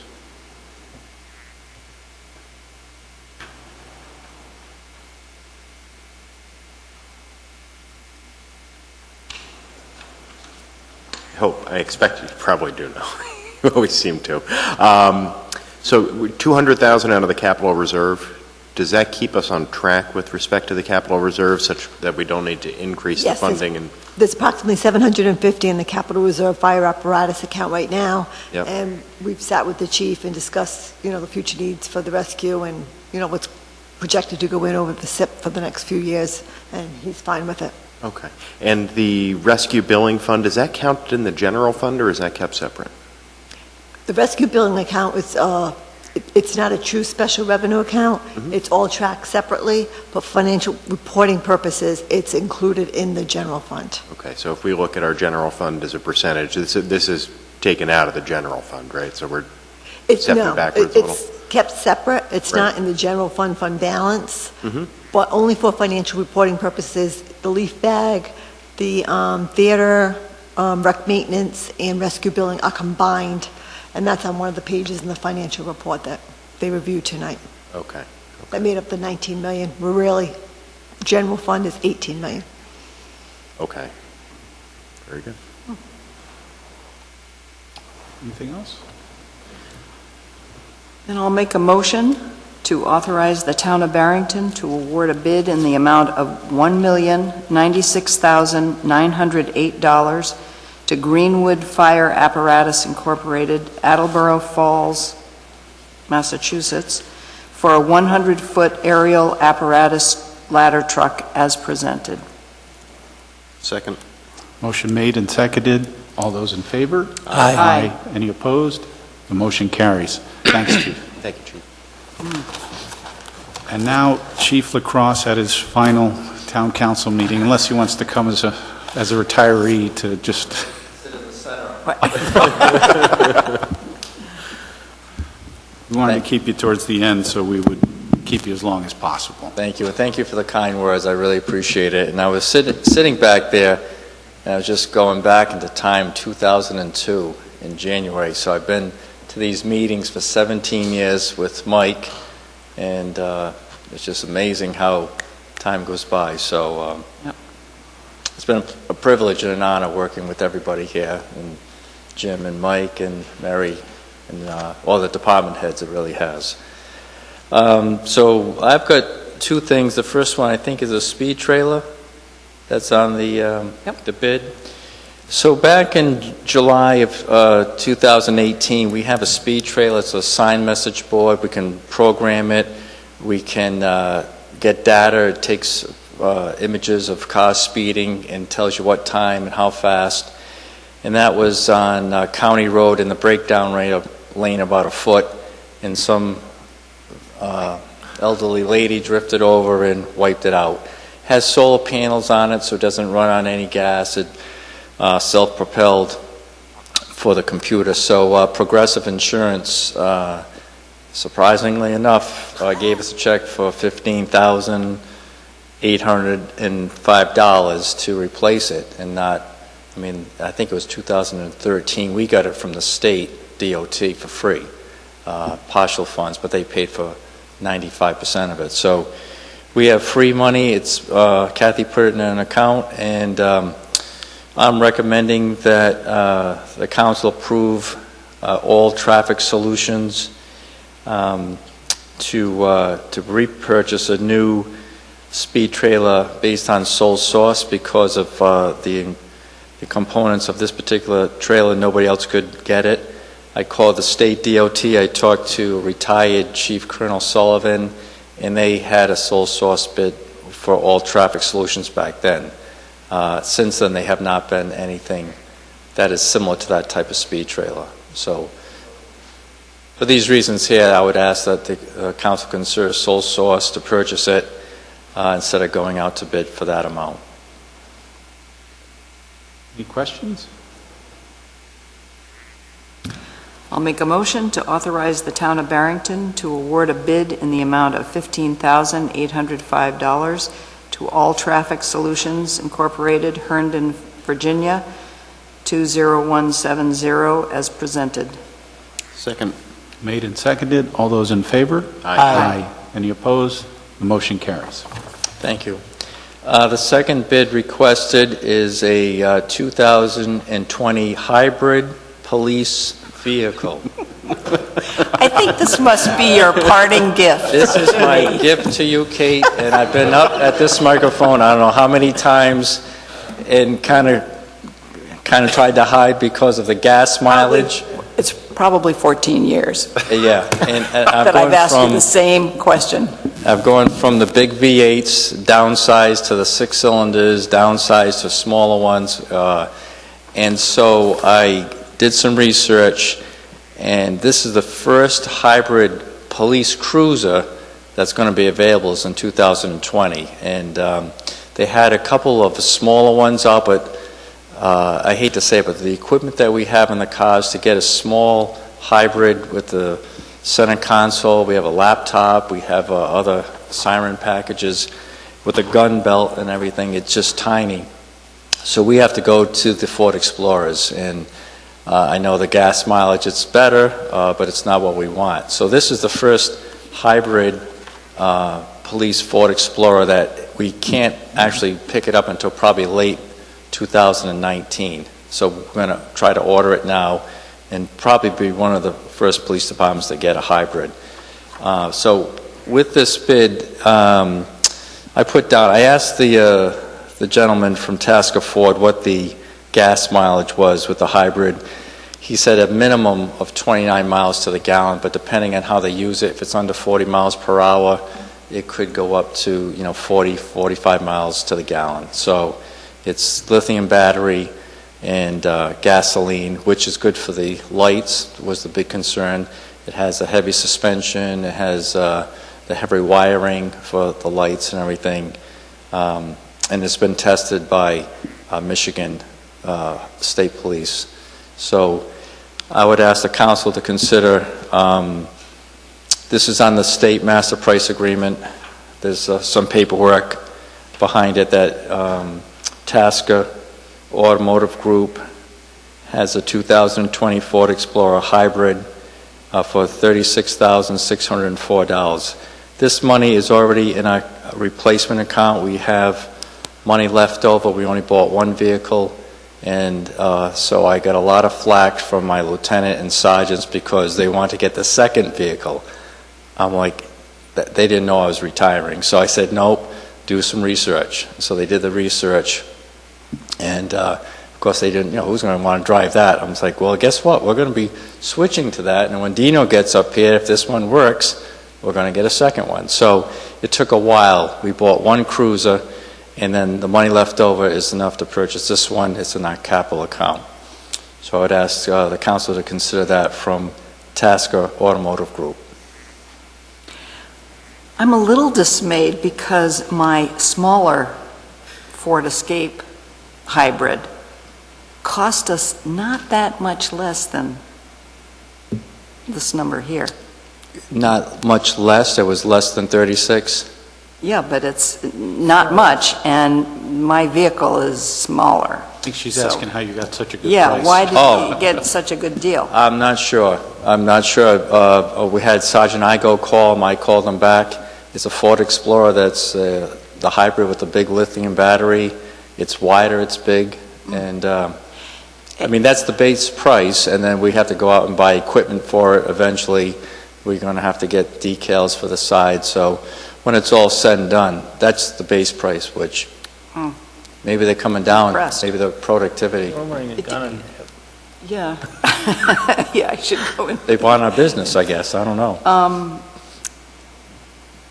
Do you know if they're making the Escapes? now again as Well, we hybrids? bought a Ford Escape for our detective unit. It's a smaller SUV and But is it a smaller hybrid? engine. I'm See, not it's sure. not a Oh, no, hybrid. that one we bought was not a hybrid, no. Yeah, they stopped making hybrids. Anyway, Would you like to make the yes, motion? I would. I will Chief, make. before we do, is it true that this vehicle is made of polystyrene entirely? It's foam, it's very light, it's it's supposed to be a pretty nice vehicle. But This is a really great Actually, meeting. Chief, I was going to ask if you could pass down to Dino that when we get the vehicle delivered, if Kate could be the first person to ride in the back seat. We'll put her in the front seat. Drive not her the up back and down seat. through town in the back seat.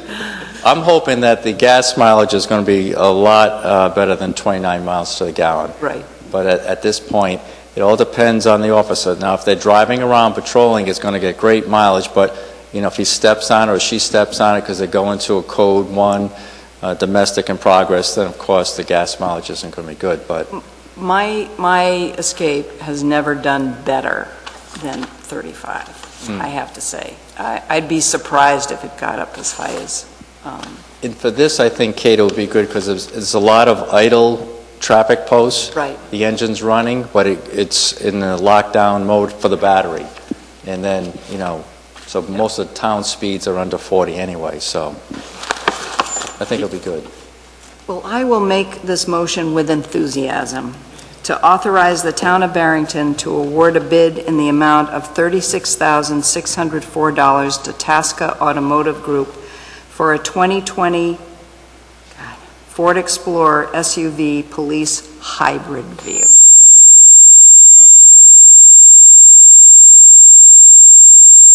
In favor? Aye. Aye. Any opposed? The motion carries. Thank you so much. Thank you very much. I'm sorry it took so great long, party. but it's here. And the town manager says, I hope you're not doing that for Kate. I said, yes, I am. Throw him under the bus. Thank you. Thank you.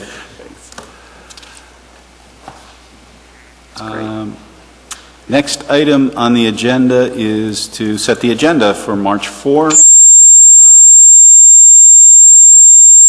One is the ordinance amendment to the BYOB ordinance, an ordinance amendment for neighborhood restaurant as well, although we haven't, that'll be introducing it, I guess, because have we introduced this one?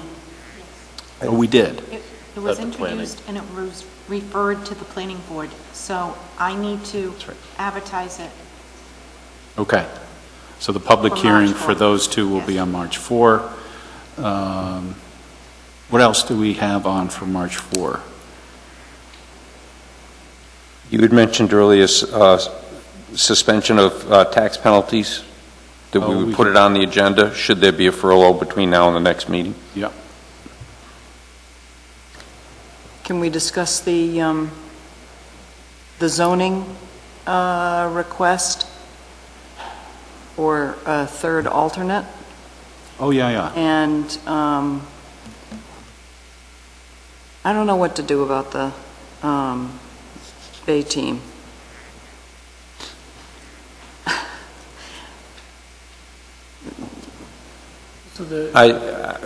What I think I'd like to do is take the opportunity to gather some materials together and to provide the council with a written report, and then determine how we want to proceed from there. It probably won't be till after we get the budget in, with the union negotiations and stuff. It's going to take some time. But I feel strongly that there needs to be a hard look taken at that operation and how it's being run currently. I'll be meeting with them shortly. I wasn't able to get to this morning's meeting. I'll be at the March 4th meeting, but I'll also be meeting with the two heads of the Bay team in the coming week. So we won't put that on the agenda for March 4th. We'll look, once that report comes in, we'll look at it and we'll kind of move from there. But we will look at zoning. Yes, I put on, Mary, on the agenda for March 4th, the third alternate for zoning. You may want to plan to introduce, is that an ordinance change, or is that just that can be just by resolution as long as there's a statutory change? I'm sorry, to what? Sorry, the third alternate. I don't think anybody's made up their mind, but there's a request out there, and if we wanted to do it, do we need to introduce it as an ordinance, or is it would just be a resolution, and we'd need a statutory change, right? So doesn't that have to go to, doesn't that have to go to the General Assembly? Yeah, I think we might need Yes. an enabling legislation. Yes. Right. And I'd also like to maybe get a little more data to support that need, because I know that there was a problem with quorum, but I'm not so sure that it's Why don't we that difficult now. ask Mike to draft the enabling legislation and bring that up for a discuss and act, and provide you with justification memorandum, and you can determine whether you want to proceed at that point or not. Okay, maybe just as a suggestion, you could, if you can talk to the chair and get a sense from them as to how strong that need is, and if they feel it is a need, then we'll draft we'll ask Mike to draft that legislation. I'll communicate with Jim on that. Great. Because the meetings I have attended, there's been no problem with quorum. The attendance in their report was pretty strong. Yeah, it was good, yeah. So I do know that there was a while back that there was a problem, but I'm not so sure that that problem still exists. And I don't know if you mentioned the fee and fine resolution for next month. Oh, yes. We'll be, that's simply by resolution, right? Yes. Okay. So this is the fee and fines that Jim has been working on, and we're going to discuss Wednesday night the field fee piece of it, but there are a number of other fees having to do with everything. Much of it's just updates that haven't been updated for years, and what we'll provide you with is the schedule with the line out so you can see what the previous fee was and what the proposed fee is, but it's probably 25 pages worth of data. Right. Wow. Right, and some of them are things like, I don't think in the past we were clear about if it's a not-for-profit that is not selling, it's free, no charge. Rental space in the town buildings, in the library, in the schools, we've aligned all three. Right. For nonprofits, for-profits, for nonprofits charging, they're all different fees, but for a nonprofit not charging, all of our facilities are available without charge. And the field fee is proposed to go from 15 to 25 per athlete? Roughly, yeah. It's going to increase our revenue from $17,000 to somewhere around $65,000, because we're going to charge for 2 seasons instead of for 1 season when they're actually playing 2. Okay. Anything else for the next agenda? The Spencer Trust issue of the housing proposal, so that's sort of separate. We'll do a Spencer Trust meeting before the March 4. Do you think you'll need more than 15 minutes? Always, if it's a proposal, you don't want to give it. Yeah, so we could do 6:30. It would be the only item on there, so